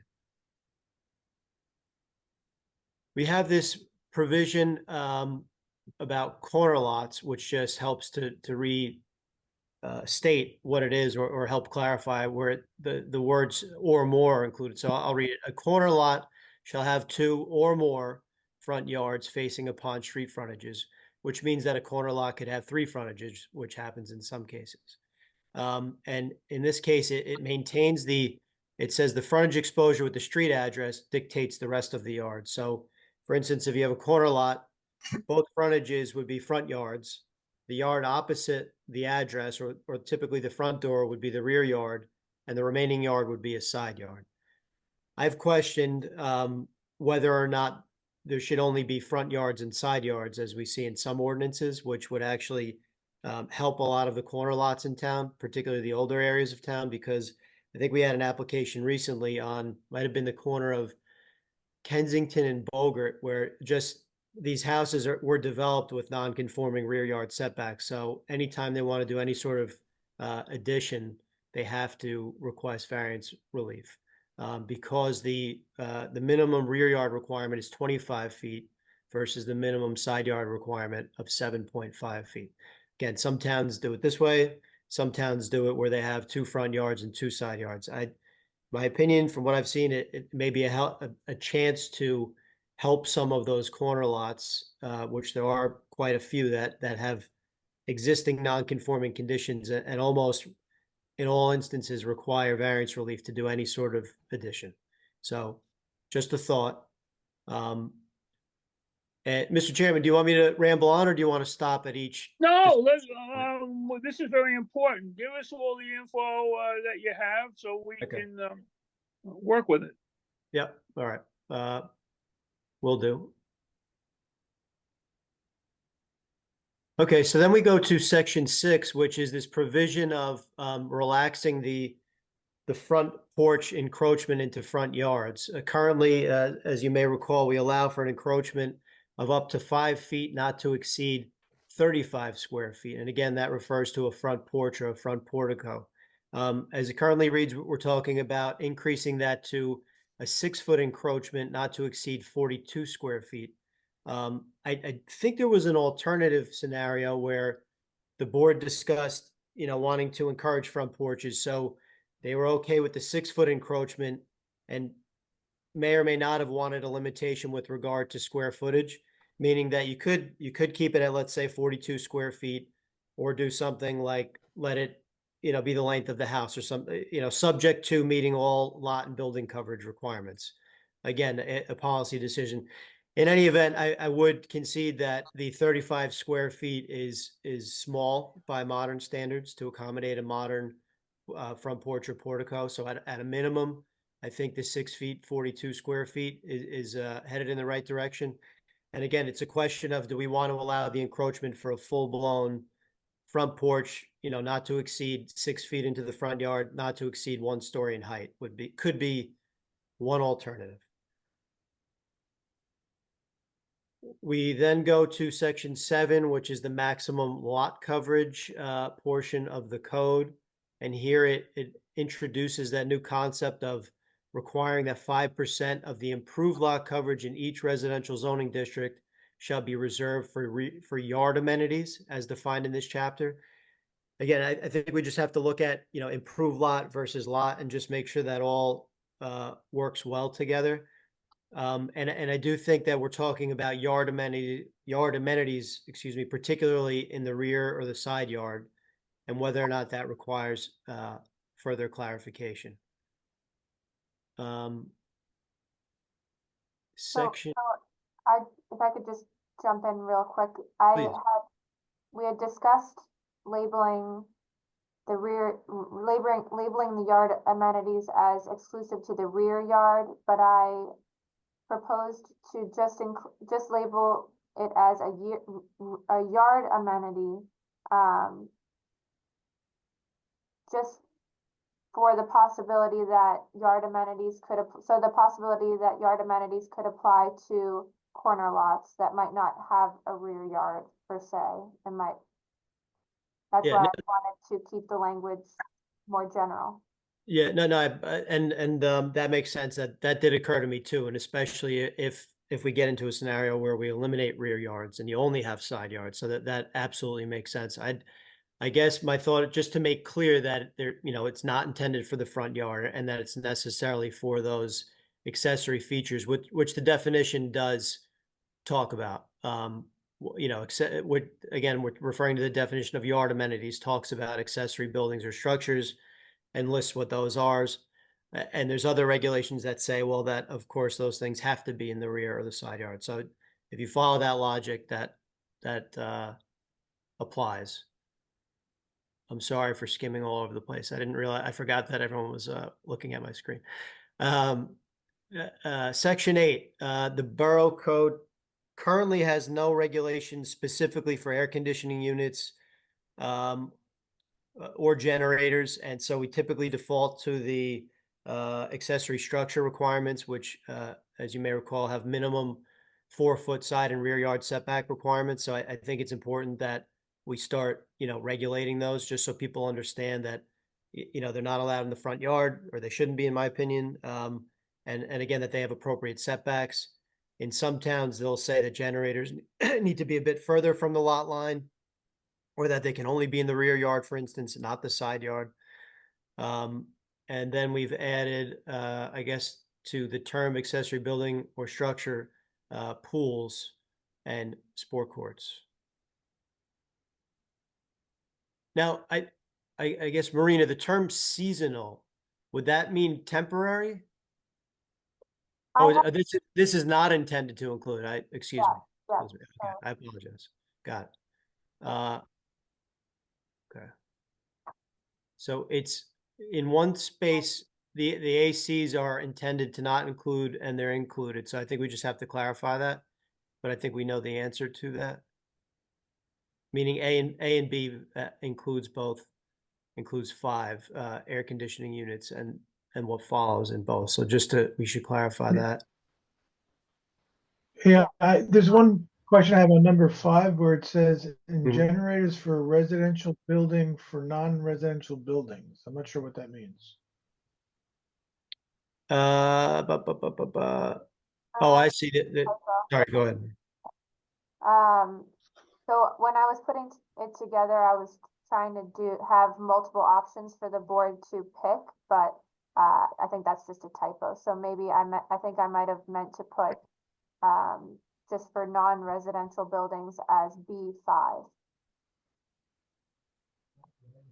instead of for a residential building for non-residential buildings.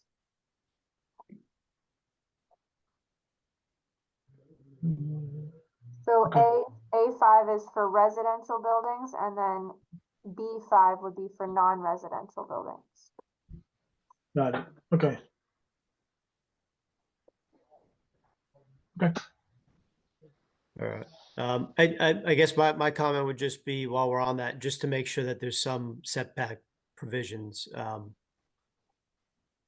the case of both residential and non-residential, that they have some sort of requirement, which it looks like we may end up getting to. So relative to tonight, this provision C1 talks about expanding the maximum garage height to 15 feet. And again, we saw a case tonight where that was, where that came up. I have seen 15 feet in other towns, primarily to encourage the roof pitch that was discussed.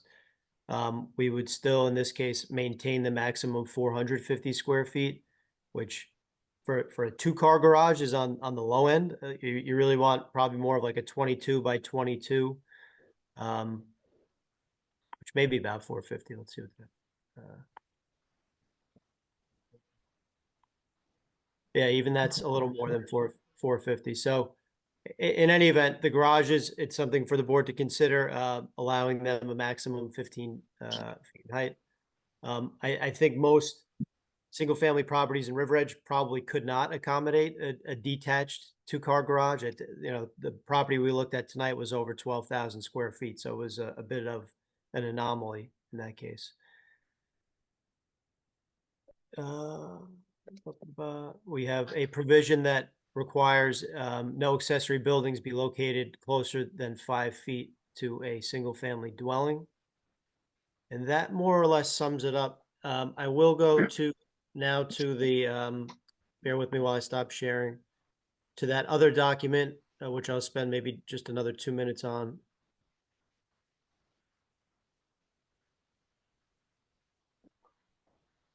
While it opens, bear with me. Okay. Okay, and again, this is the bulk chart that's an attachment in the code. And the suggestion, again, is to convert the terminology of lot coverage to building coverage for the sake of clarity, and also strike out improved lot coverage and call it lot coverage, which I think would then do away with the term of improved lot coverage, but we could look at that.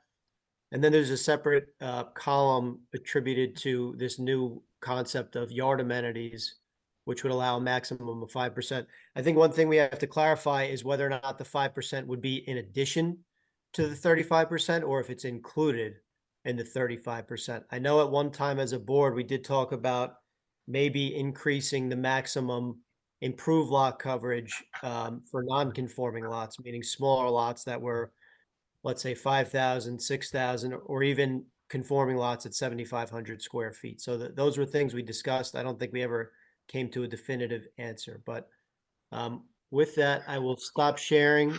And I guess Marina or Steve, do you guys have anything to add at this point?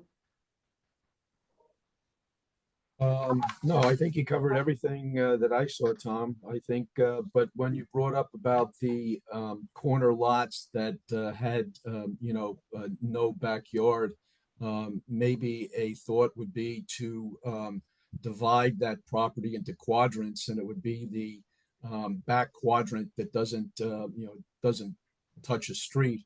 You can consider that a rear yard to let them use that section as accessory structures and so forth. Okay, yeah, I've seen that done in other places, so it's something for the board to consider. Yep, and I would tend to agree. Those are most of my comments and recommendations were included in the draft. I'd be happy to meet with a subcommittee to go over more detail, just to make sure that everything is explained in a way that's easy to understand, because sometimes that can cause confusion for applicants, and then also the zoning official when we're trying to interpret the code, if it doesn't make sense just to an everyday River Edge resident, then it's not gonna, we're gonna run into problems as a board. So I'd be happy to do that, just to go over everything with a fine tooth comb, so then when we present it to the council, there aren't gonna be any questions. I do have one or two other comments. As far as the accessory buildings, some of the definitions were pergolas, pavilions, roofed porches. The roofed porches would be part of the structure. I wouldn't consider that an accessory structure. That would be part of the of the building itself, and it would be calculated in the building coverage for that structure. Just a thought. And the other thing is with your air conditioners and units like that, I think everybody was under the same the feeling that you don't want it in the front yard. There's going to be cases where air conditioning units already exist.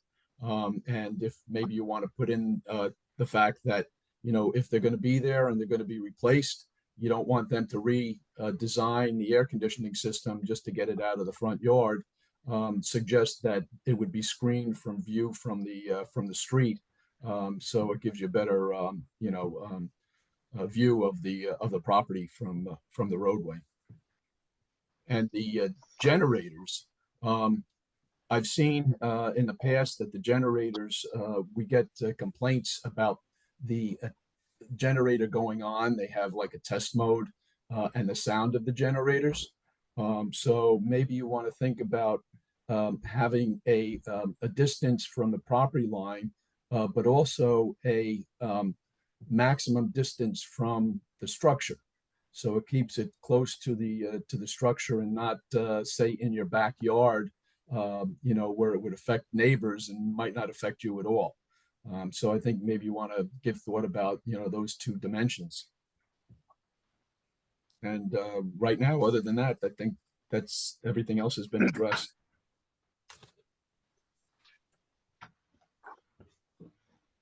Mr. Barron's, is that it? Before we take comments from the board? Yeah, I think that generally summarizes it. Again, there may be a policy question or two, but I think this, and again, we sort of broke this up as to, what were discussed as priorities. There still are some other changes I think we need to look at, but we had, really predominantly this coverage issue with the single family homes, the max build outs, and trying to carve out this 5%, amenity requirement. And also I think some of the other low hanging fruit, which we could tackle now in lieu of, a more extensive review that I think we can still do in the near future. Now that you mentioned that, Tom, I do have another question. With that percentage for the amenities, at what point do you decide to put that into effect? The size of the structure, the size of the addition that they're doing? Is it any property that wants to do something? Do you have to put that aside now? So I think maybe you want to think about like a certain square footage that you're adding on to the structure.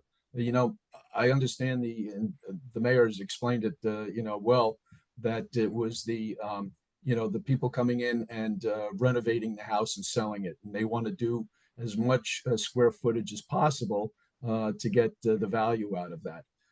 But I think maybe think about the residents that want to put additions on.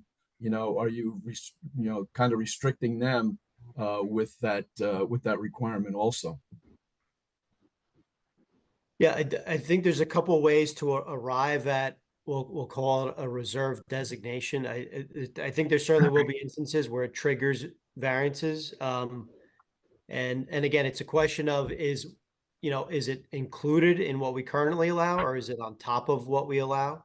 Meaning if we allow 35%, are we really talking about 40%? I'm not suggesting we are. I'm just, that's a decision I think the board needs to make. But yeah, I hear what you're saying, right? So how do you capture that? I mean, you can maybe indicate that no more than X percent can be covered by the house and driveway, for instance. And then there's a couple ways to arrive at the same thing. But the approach this ordinance uses is this maximum 5%. And I think a little further clarification is warranted. I don't think we're going to cover every situation, and there will still be variances. But again, this, I think, or at least the idea, puts one, prospective developers on notice, and also, makes people think through their, development plans. Yeah, I was taking it as the 5% was reserved from that 35%, so it would actually be 30%. Right. And then that reserve of 5% would be for amenities, which is yeah. Go ahead. No, I'm sorry, I cut you off. Go ahead. I think in some situations that might be minimal, but I think that if you go up to 40 or something like that, then you're creating a situation again with variances coming forward. Yeah, I mean, at the end of the day, applicants can still request variances. This just Certainly. helps, the knockdowns max out situation. I think one of the points I made before was that I think the zoning schedule needs to just clarify that it's included in the maximum and not in addition to, or somewhere that we just clarify that so it's beyond any doubt that that's what it's intended to mean. Yeah, I agree. I don't know whether the contractors or builders that are flipping houses, what their price point is, and is that going to affect them? And then you're going to start reducing some of the renovations in town, which could, I mean, they're nice tax, incentives with the larger homes. You got, but I'm not sure. I don't know what their price point would be. It's a question. We've talked about a number of things, including FAR, which is not included here. That's a bigger, we've talked about it, but there's trade-offs. I agree. So I think we do have to be cognizant of the unintended consequences. We certainly, Yes. well, we don't want to discourage improvement of the housing stock. So that it's a balancing act. So it's how do we arrive at or discourage those types of situations, where they're right up to the maximum amount. And then, any reasonable person that wants a patio necessarily has to go over. I mean, that's sort of the case I think we're trying to deal with. Yeah. Well, is there some sort of trigger, like an ADA trigger, if it's a certain percentage of value or a certain percentage of construction costs that it triggers it? Um, I mean, it's not written that way. I think that could get complicated. It, because think there's those- all different, there's different I- situations. You know, when you come up to a coverage, Yeah. you could have a house or property that's fully developed and they're not building a new house and they simply want a larger patio and that gets them to a higher coverage. You have other situations where somebody scrapes the land. They have an undeveloped 7,500 square foot lot. They build the biggest home they can in accordance with the building coverage. They have a double wide driveway and now they're at the ceiling of 35% and they sell the home. The homeowner comes in and thinks, I'm going to build a pool, I'm going to build a patio. And then they come to you requesting relief. So there are different scenarios. And again, the opportunity to request relief remains available. Mr. Mayor, Chairman. Are there any other I'm sorry, Mr. Mayor, you had your raise. Yeah, Mr. Chairman, if I may. Yes. So, Please. I've really been the one pushing for this. And I just want to reiterate a couple of things. First, I absolutely think there are other things we need to consider, but it has been my experience over the last 6 years as mayor that if we try to do everything, an omnibus bill, so to speak, then we don't get anything done. So yes, I think all of these, and I don't think the council, I personally don't think, council would mind doing this ordinance more than once. I think the need to deal with flooding as an issue is right now crucial.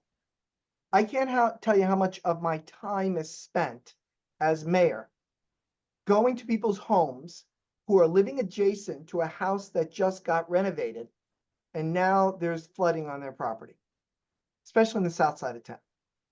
And I can also say to you, we just spent $2 million, more than $2 million to do storm drain improvement because of flooding on Voorhees on Kensington and the backup that led all the way to Memorial Park.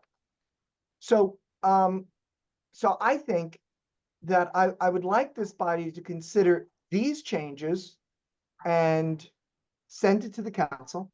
And then if this body would like to consider more changes, this body can and should do that. So I'm asking for us not to get too tied up in the weeds. I mean, there are things we need to deal with, and there's been excellent suggestions. I personally feel, Tom, you mentioned the front yard and the side yards and 2 front yards. I personally feel, I don't know how the council, how the board feels, that there should really just be 1 front yard, even if you live on a corner, because then it's a side yard, then it triggers a variance. And I think that people should be able to put amenities on a side yard. I know it's a corner lot, but it becomes very difficult. And so, Tom, I thought you had suggested some way to address the idea of 2 front yards and the restrictions that then occur, especially in houses that are built in the kind of like far left corner where they have a front yard, really no backyard, and a side yard. And those have come. And so, you know, to designate that the address is the front yard and that the side yard, that that the backyard and all the side yards are together. However, you guys, I thought that was a good suggestion you made, if I understood it correctly. I also don't have a problem not with saying the porch can be. I don't think we should say 42 feet for a maximum porch, 35 to 45. If they want a porch and all other elements of the code are followed, I don't know that we should be saying it can only be a maximum of 42, because that would trigger. There's some beautiful lemonade porches in River Edge that I think are more than 35 square feet. And I think it does add. The rest, I think that is good. I think you brought up a question of, you know, Marina, I think you brought up a point where you're talking about, you gave us a couple of different choices but I think the 5% needs to be inclusive of the 35. I think that needs to be stated. I think that if you guys want to bring it back to a subcommittee, great. But at the very next meeting, I'm hoping we could agree by vote to send this to the council, because I just think we need to stop the situation that's causing variance after variance after variance, because everybody wants to, because the builders, and my last comment, and then I'll stop, is I understand the price point that Mr. Demkin, Steve has raised, but many people in River Edge, and I hear this over and over again, and I know Councilman Canigo and Councilman Glass, like I, have knocked on the town. I've knocked on the town 5 times. And when people talk about renovating their homes, they talk primarily about returning to the community. Not so much, the question of price point. And they talk about their taking over their parents' home and wanting to renovate it. So I do get the idea of balancing price point too, and making sure that we're refreshing our housing market. But it's not been my experience that that's what people are concerned about when they're talking about staying in town. They're talking about the overall culture of the town. So I'm not as worried about that balancing thing. If this body wants to go from 35% to 37% and leave the amenities at 5%, I don't have a problem with that. But as I said, I hope we can expedite this ordinance so that we can put the builders on notice and put those who are renovating their homes on notice, so we don't have a renovation and then a sale and then people coming back to us. And we're now looking at 40, 42, 43, 44, when the town is already kind of wet and is only getting wetter. So that's the last of my comments, and thank you for allowing me to speak. I'd like to make a comment in regards, and it just brought up to mind a couple of issues that I've run across about the corner lots. I think you have to think about the street view and what's next to the house on the corner. So if you're going to have a one front yard and one side yard, you can put amenities into that side yard, and the neighbor next to them, you look down the street and you see front yards, and now all of a sudden you see a shed or something like that in there. So maybe you want to give some thought to the neighbors and what the view from the street looks like for the surrounding area. I concede that that's an excellent point. Okay, Mr. Mayor. Can I give some comments from my side over here It's your meeting. I'm done with my comments. Okay. And I appreciate the board's attention to them to whatever degree they think is valuable. I like what I hear. I particularly like the 5% reserve. That is great. And I also like the fact that you recognize that it might be 2 scenarios of revision to the code. Okay, let me just say 1 or 2 other things. In the past, when we started looking at this, we identified the need for off-site parking. Well, we felt the board members at the time, or at least that committee that Eileen was running, that to get the cars off the street was a goal, and that would require driveway expansion. And the reason I mention that is if you're going to start looking at the percentages of coverages, you might want to somehow consider that either now or later. And I don't know which is the best time to look at it, but I'm just mentioning for what it's worth, because it looks like it might be a future revision. There were some others that could very easily become future revisions, and one of those you might recall, and I'll just throw it out for for recollection purposes. We talked about, fences on walls in the rear yard and so forth. That's not critical now, but I think, looking at driveway, expansion, for, multiple cars, you might want to consider some of that now rather than later. And that's my general comments right now. I like the work that's been done. It looks good.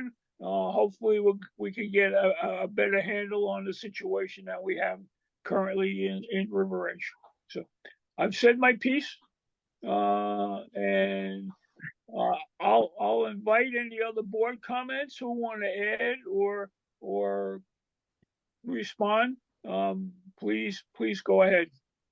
Mr. Merman, I would like to just talk about the 5%. I think it's a great idea. I'm certainly seeing that, all the time with this problem. I'm just concerned that on a smaller lot, it's not enough.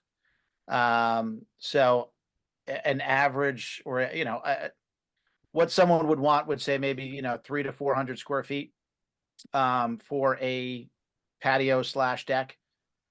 We have a lot of smaller lots that are under the 7,500. So I might suggest that it's 5% or a minimum number. So if you have a 5,000 square foot lot, that 5% is only 275 feet. And that's not a deck, that's not an area where you can sit. So I might consider that we have some sort of minimum area set aside. I'm all for, I wouldn't want to have it 35 plus 5 put aside. I would be more on the side of have it 35%, but I think we need to have some sort of minimum that's set aside. So the person buying that house has the option of having a reasonable size deck or patio, nothing crazy, because 5% on a 10,000 square foot lot is a lot different than a 5% or 5,000. So if we could put some sort of minimum in there, I think that would make more sense. I think we definitely have more to look at with our smaller lots as opposed to our bigger lots, in allowing those. And, would there be any allowance for, I guess it can't be fixed here, but for that people that have already bought those houses, I guess they're coming for variances. I guess there's really no way of helping those people that have already bought that house. But I just think we need to look at that smaller lot. And I assume that we'll have other conversations about pools and, the overall impervious coverage beyond this. But I don't know if that's something that we can add in there. Because Oh, go ahead, Mayor, go ahead. You looked like you were I gonna just want to make sure, Tom, that you're writing this down because I don't know who's writing this down. I'm certainly not. I just want to say that. And I also have comments from Eileen, which I forgot to share. I did send to the Vice Chair. I'm going to put that right now in the chat. So you're going to see comments from Eileen that she sent to me earlier today. So if you want to look at that. Ryan, I agree with your comments, and I just maybe that's something that needs to be revised in the subcommittee. Yeah, I just, I'm all for it. I think we've had way too many big, monstrous houses and people, buying them unknowingly. But I just want to make sure that it's, that people can actually do something with that set aside space. So thank you. I have a question, and maybe I'm not thinking about this the right way, but is this going to have the impact of pretty much anybody who wants to do pretty much anything on a smaller lot that's already existing having to come for a variance? I mean, we already have people, coming to us with 40% because they're on undersized lots, they're on irregular lots, they're older houses, and every time they want to do anything, they have to come to us for a variance because they're already non-compliant with so many things.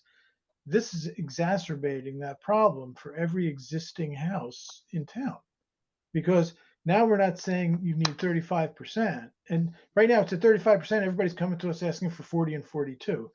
Now we're basically saying you can't go beyond 30%. I mean, so aren't we going to be driving every existing homeowner into having to come to us with a variance if they want to do anything?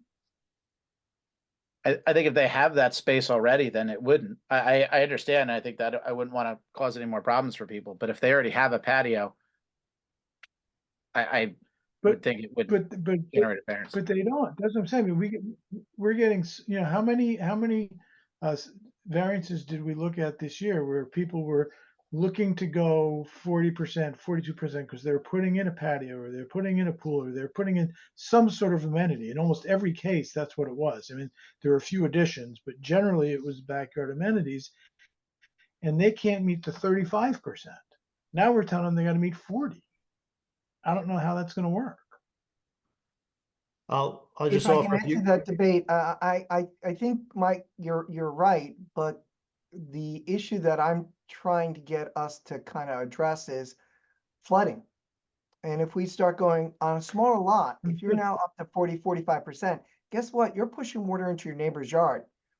And then, you know, and then Steve and I and Tom Barings and Artie DeRosa, we're showing up to those houses because the residents are saying, oh my God, they put in all this, you guys approved it, and now I'm in a flood zone in my backyard. So I think you're making an excellent point. Maybe we need to tweak the smaller homes, but we don't want to tweak it too much because the issue in River Edge is flooding. You know, I don't disagree, but what I'm saying, you know, I forget who said it before about, you know, trying to avoid the unintended consequences. What we don't want to do is create a flood of variance requests for things that, you know, might not need it, right? And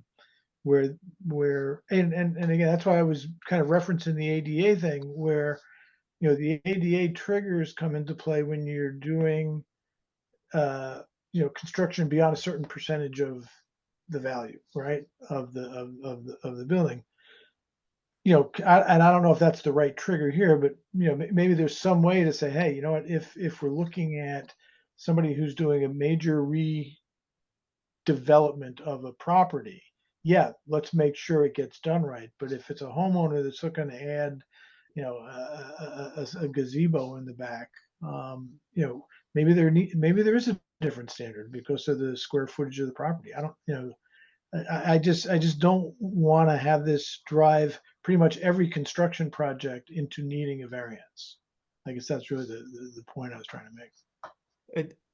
I think there's just a couple points I wanted to offer. I think it's a tough position to start distinguishing between, let's say, a new build and an existing condition, because at the end of the day, you're trying to, you know, it's the land coverage and the impacts or perceived impacts that you're trying to control. So if you know, let's say somebody's coming in to develop a new lot and they have one set of standards versus somebody who's been there for 50 years and, you know, they have a separate set. I don't think we can have separate sets of standards. Your point's well taken though. And I understand those positions, and I have conversations on a weekly basis of people trying to, you know, live within their conditions. So I get that.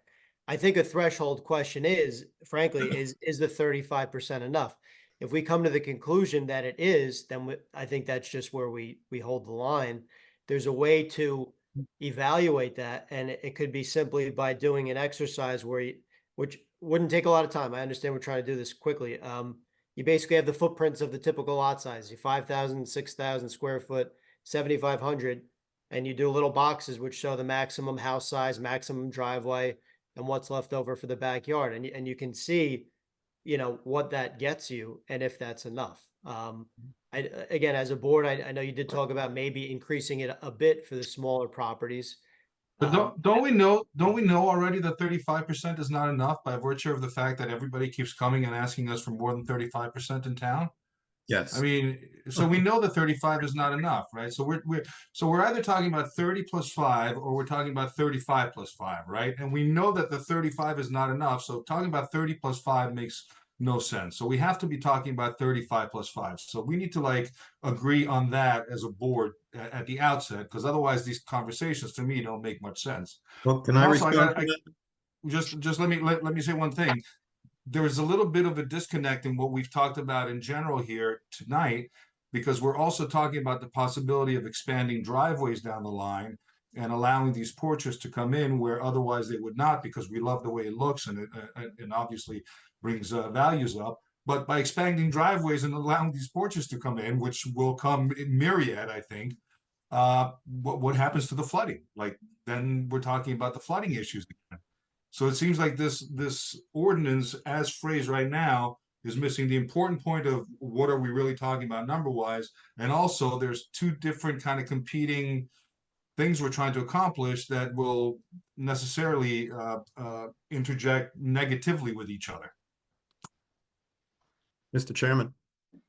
Yes, Yeah, I want to just make a few brief comments. I have a lot of comments. I took a lot of notes, but it's getting late, and also we're going to have further discussion down the road. So I'll save most of Mr. my Pepper, time. I just want to say, I don't want us to have more, I do want this body tonight to be able to give the subcommittee clear ideas. I'm going to address I that. hope that at the very next meeting, we could have a product that we could vote up or down. I So, agree, and I was going to I address just don't that. want this to turn into, okay, we'll have another meeting, another meeting, another meeting, another meeting. No, that's not what I'm suggesting, but I know that there's going to be further discussion on a lot of this proposal. We're not going to vote up or down on this whole proposal tonight. So what I was going to say, first of all, I want it to be said that the committee that has done all this work to put forth these changes and these proposals has done a great job. I think just even having this in front of us is a giant step forward from what we've been trying to get to for so long.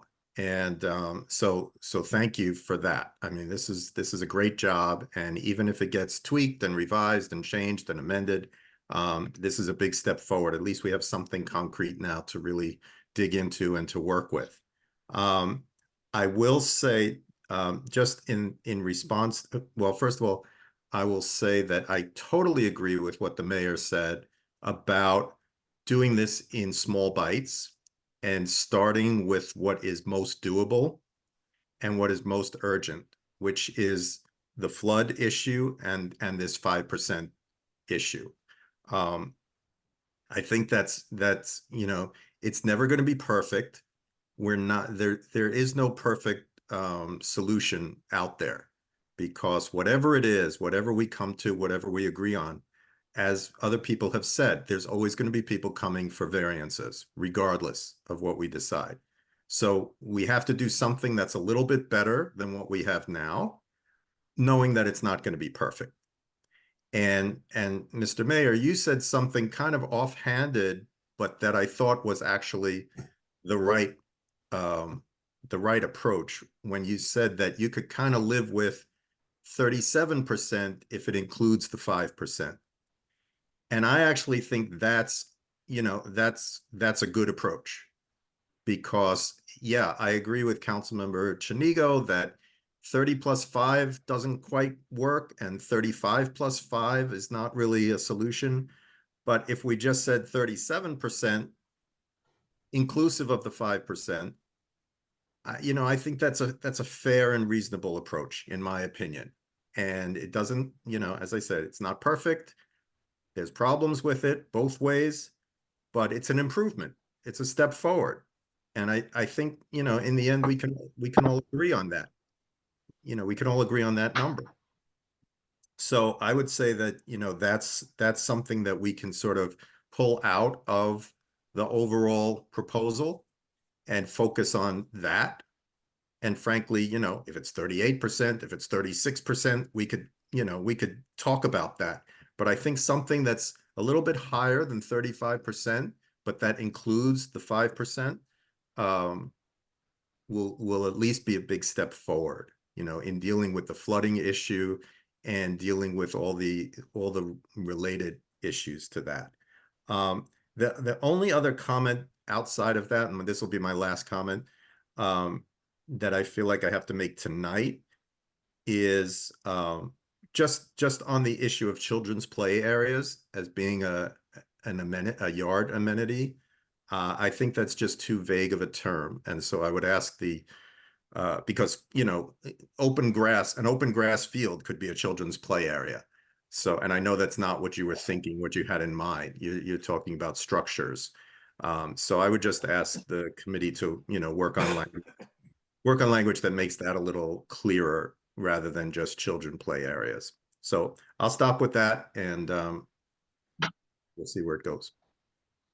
Just had a comment just to take a step back. I think it was Mr. Canigo said that, there's different sizes and all. But 2 years ago, I'm looking at, I can send it to everybody. I put together basically if you have a certain size lot, what having a reasonable size deck / patio would mean for your coverage. And, it was something that we had talked about 2 years ago of talking about and trying to help fix. And it's still on my computer and nothing's ever happened from it. I'd be happy to send that out. And it kind of just, the one issue I have with kind of making the allowable number higher is that we have 1,000 foot, 1,100 square foot, 1,200 square foot, or 12,000 square foot lots that would then now be adding even more to them. So I'll gladly send this spreadsheet that I have, that I broke it down by the amount of houses that were in each of these brackets, what having a reasonable size deck or patio would mean to that coverage. Because again, it does make a big difference adding a few percent at a 12,000 square foot lot versus an undersized lot. So I think we just need to be mindful of that, to make sure that we're not exasperating the problem by now allowing bigger lots to get even bigger, to get even more covered. But I'll send that out. But I think it's, we just need to be mindful of all size different lots that we have in this town. So to move the ball forward, can whoever's on the subcommittee wrap up the language and then maybe the board members come prepared to finalize a number and we could wrap the whole thing up? Does that make sense? Or do you want to deal with the number now? Well, I think if I like the number 37 and 5 rather than 35 and 5. I don't know how anybody else feels. I think it's 37 plus 5. 5 included in the 37. So let me just, and again, that's what Bruce was saying, and I don't necessarily have a problem with that, but I will just point out that my entire time on the board now, several years, I have seen over and over the applications be between like 37 and 40, trying to push it over 42. And I've seen this board over and over kind of take a stance that 40 was really what we were looking at as maximum allowable. A couple have slipped through the board over 40, maybe 41%, 42%, but not much higher than that. It's been pretty much hard stop at 40. So now we're saying a hard stop at 37, but come on in for the variance. And what's going to happen? People are going to come in and we're going to give them the variance like we have been giving up to that 40. I think we have set the 40 threshold. What if we put a hard stop at 40? I mean, maybe that's the solution. Whatever it is, 40 is it. You're not getting 1% over 40. We need to address the flooding in this town. And, we give you 35 plus 5. See, my fear, Dario, is the human element. I mean, we talk about this often. We say, oh, you own the house now, but when you sell the house, somebody else is going to come back to us. Right. The human element is when people come before this body, we want to give them relief. Yeah. Okay. I think personally, I have felt on a number of applications, 40 was wrong, but the body was moving in that direction. A protest vote just didn't seem worth it. I just worry. I fear that if we make it 40, then what we're really talking about is 45. Yeah, I agree. That's why I think 37 is a better number. Well, that's the only reason I suggested that is with the caveat that would be a hard stop, that it's built into the ordinance itself, that we will not consider beyond 40 without substantial, reasoning behind it, substantial circumstances, whatever the language is. I don't remember what it is. Yeah, Dario, I think that's a good point. I think a lot of you on this call know I'm a professional engineer. I've been practicing in New Jersey for 40 years. When I pick a number, I like there to be some science behind it. And it needs to be defensible. So my only comment, I think a lot of people are making great comments. My only comment about this discussion is whatever the number is, there should be good science behind it. It shouldn't just be randomly selected. And Well- that's based on all the concerns, right? There's concerns about stormwater, recharge, grading, flooding. What's the right number for this town? And there should be science behind that number.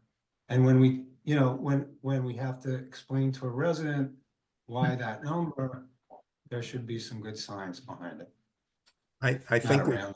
if I could just briefly respond, I think we do have not necessarily science, but we have data. Yeah.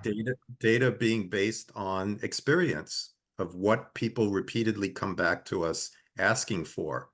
And I agree, Councilman, that you know, people have tended to push the boundaries, but I also agree with the mayor that just, you know, even if you said, all right, this is absolutely the line, we are drawing the line here, and you better have a strong reason for us to go over that line, people are going to come forward prepared to make strong reasons. You know, is it not a strong reason that someone just had twins and now they need more play area in their yard, or their kids, you know, or there's a pandemic and we need to have more space in the backyard?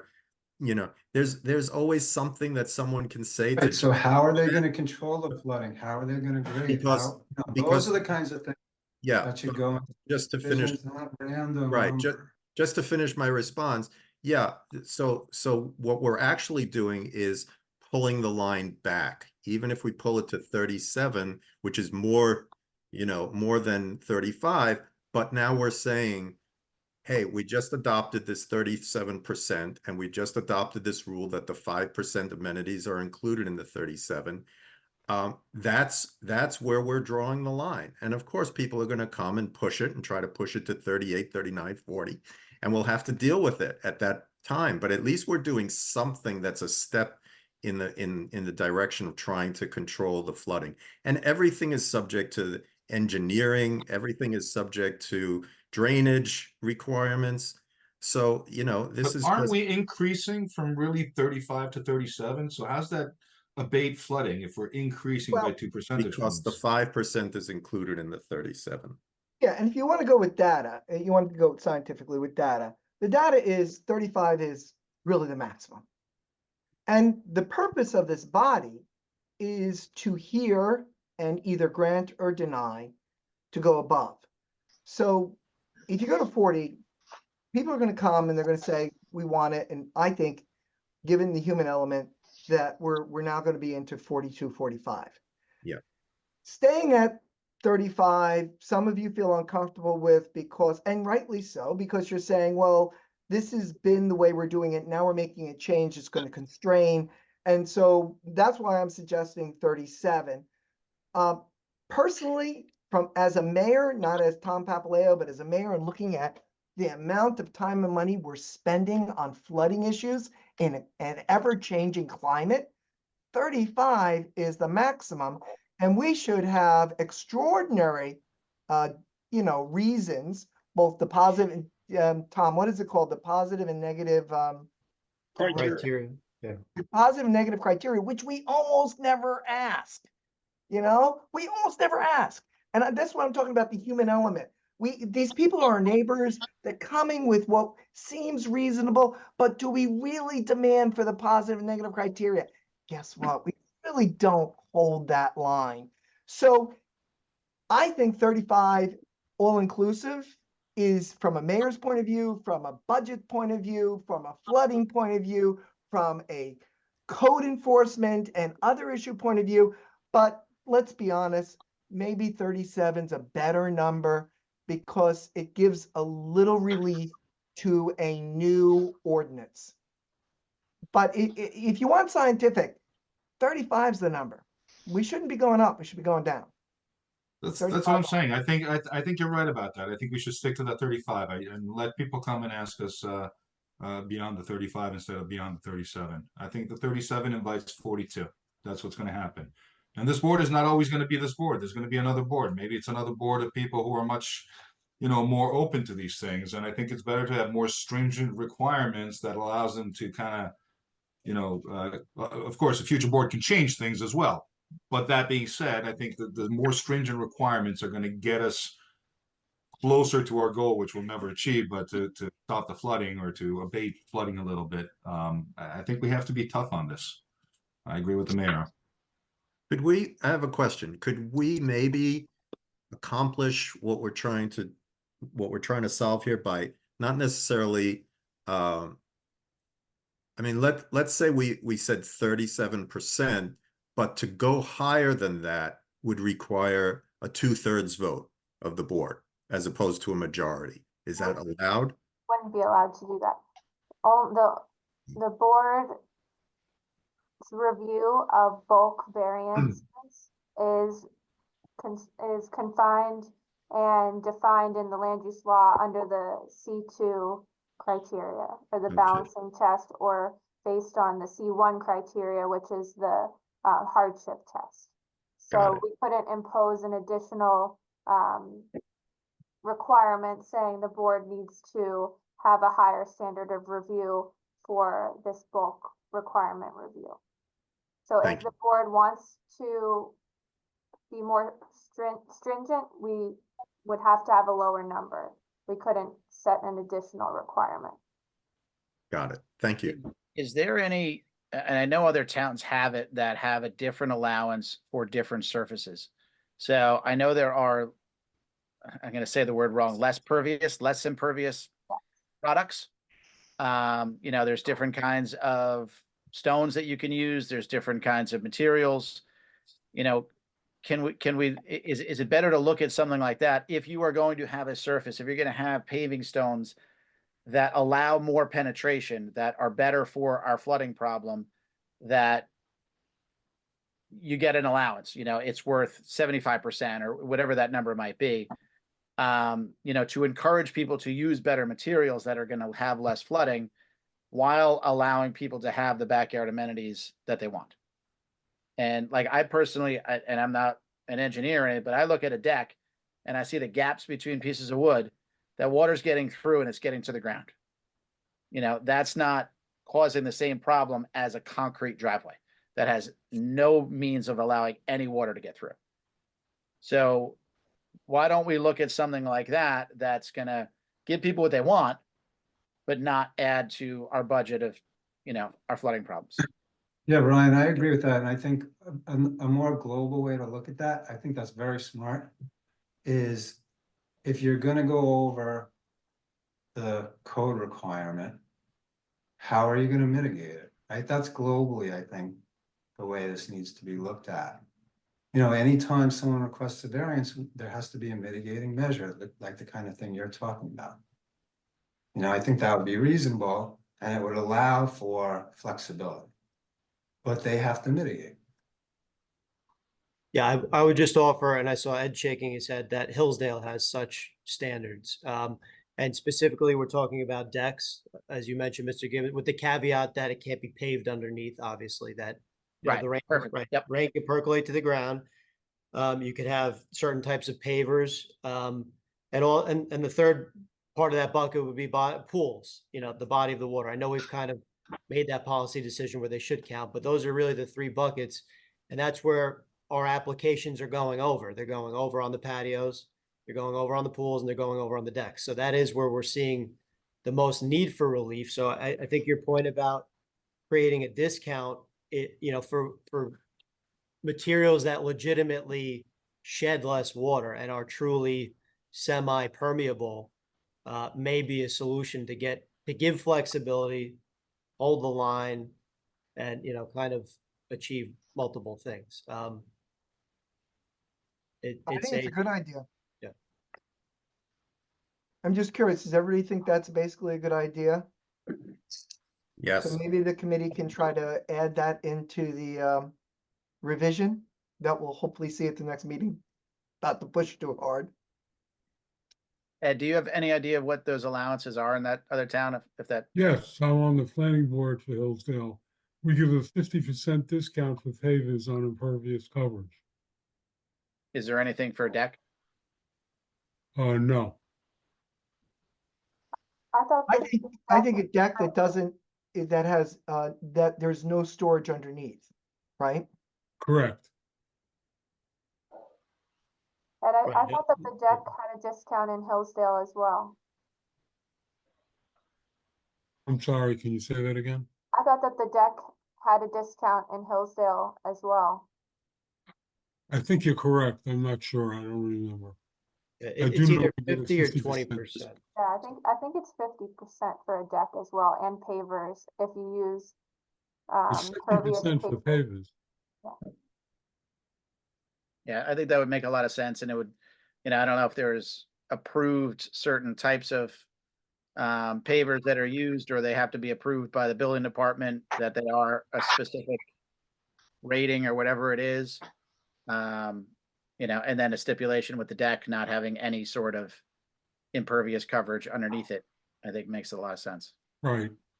I'm sorry, There's can you also- explain what you mean by 50% discount? Say that again? Can you explain what 50% discount means?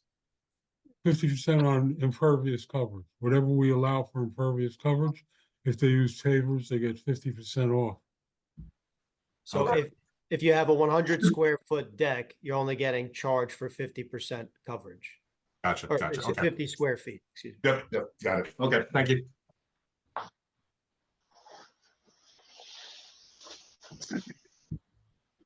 Anything further? Any other comments? Mr. Mayor, you have any questions before we? I want to thank everybody. I know we went essentially an hour past, but this is really important work, and this is necessary and urgent, and I appreciate everyone's diligence, everyone's honesty. Thank you very, very much. Okay, Thank you. great. Are we ready for a motion to close? I'll move to adjourn. Thank you. Second, Second, maybe? So, second. great. Okay, we can take a voice vote, right, Marina? Yes. Okay, Aye. all in favor? I I'm Aye. sure nobody Aye. abstains. Okay, good night, all have a good Easter. good Good night. night, Good night, everyone. everyone. Good Happy night. Easter, happy Passover. Happy Easter. Happy Passover too, yes. Happy Passover.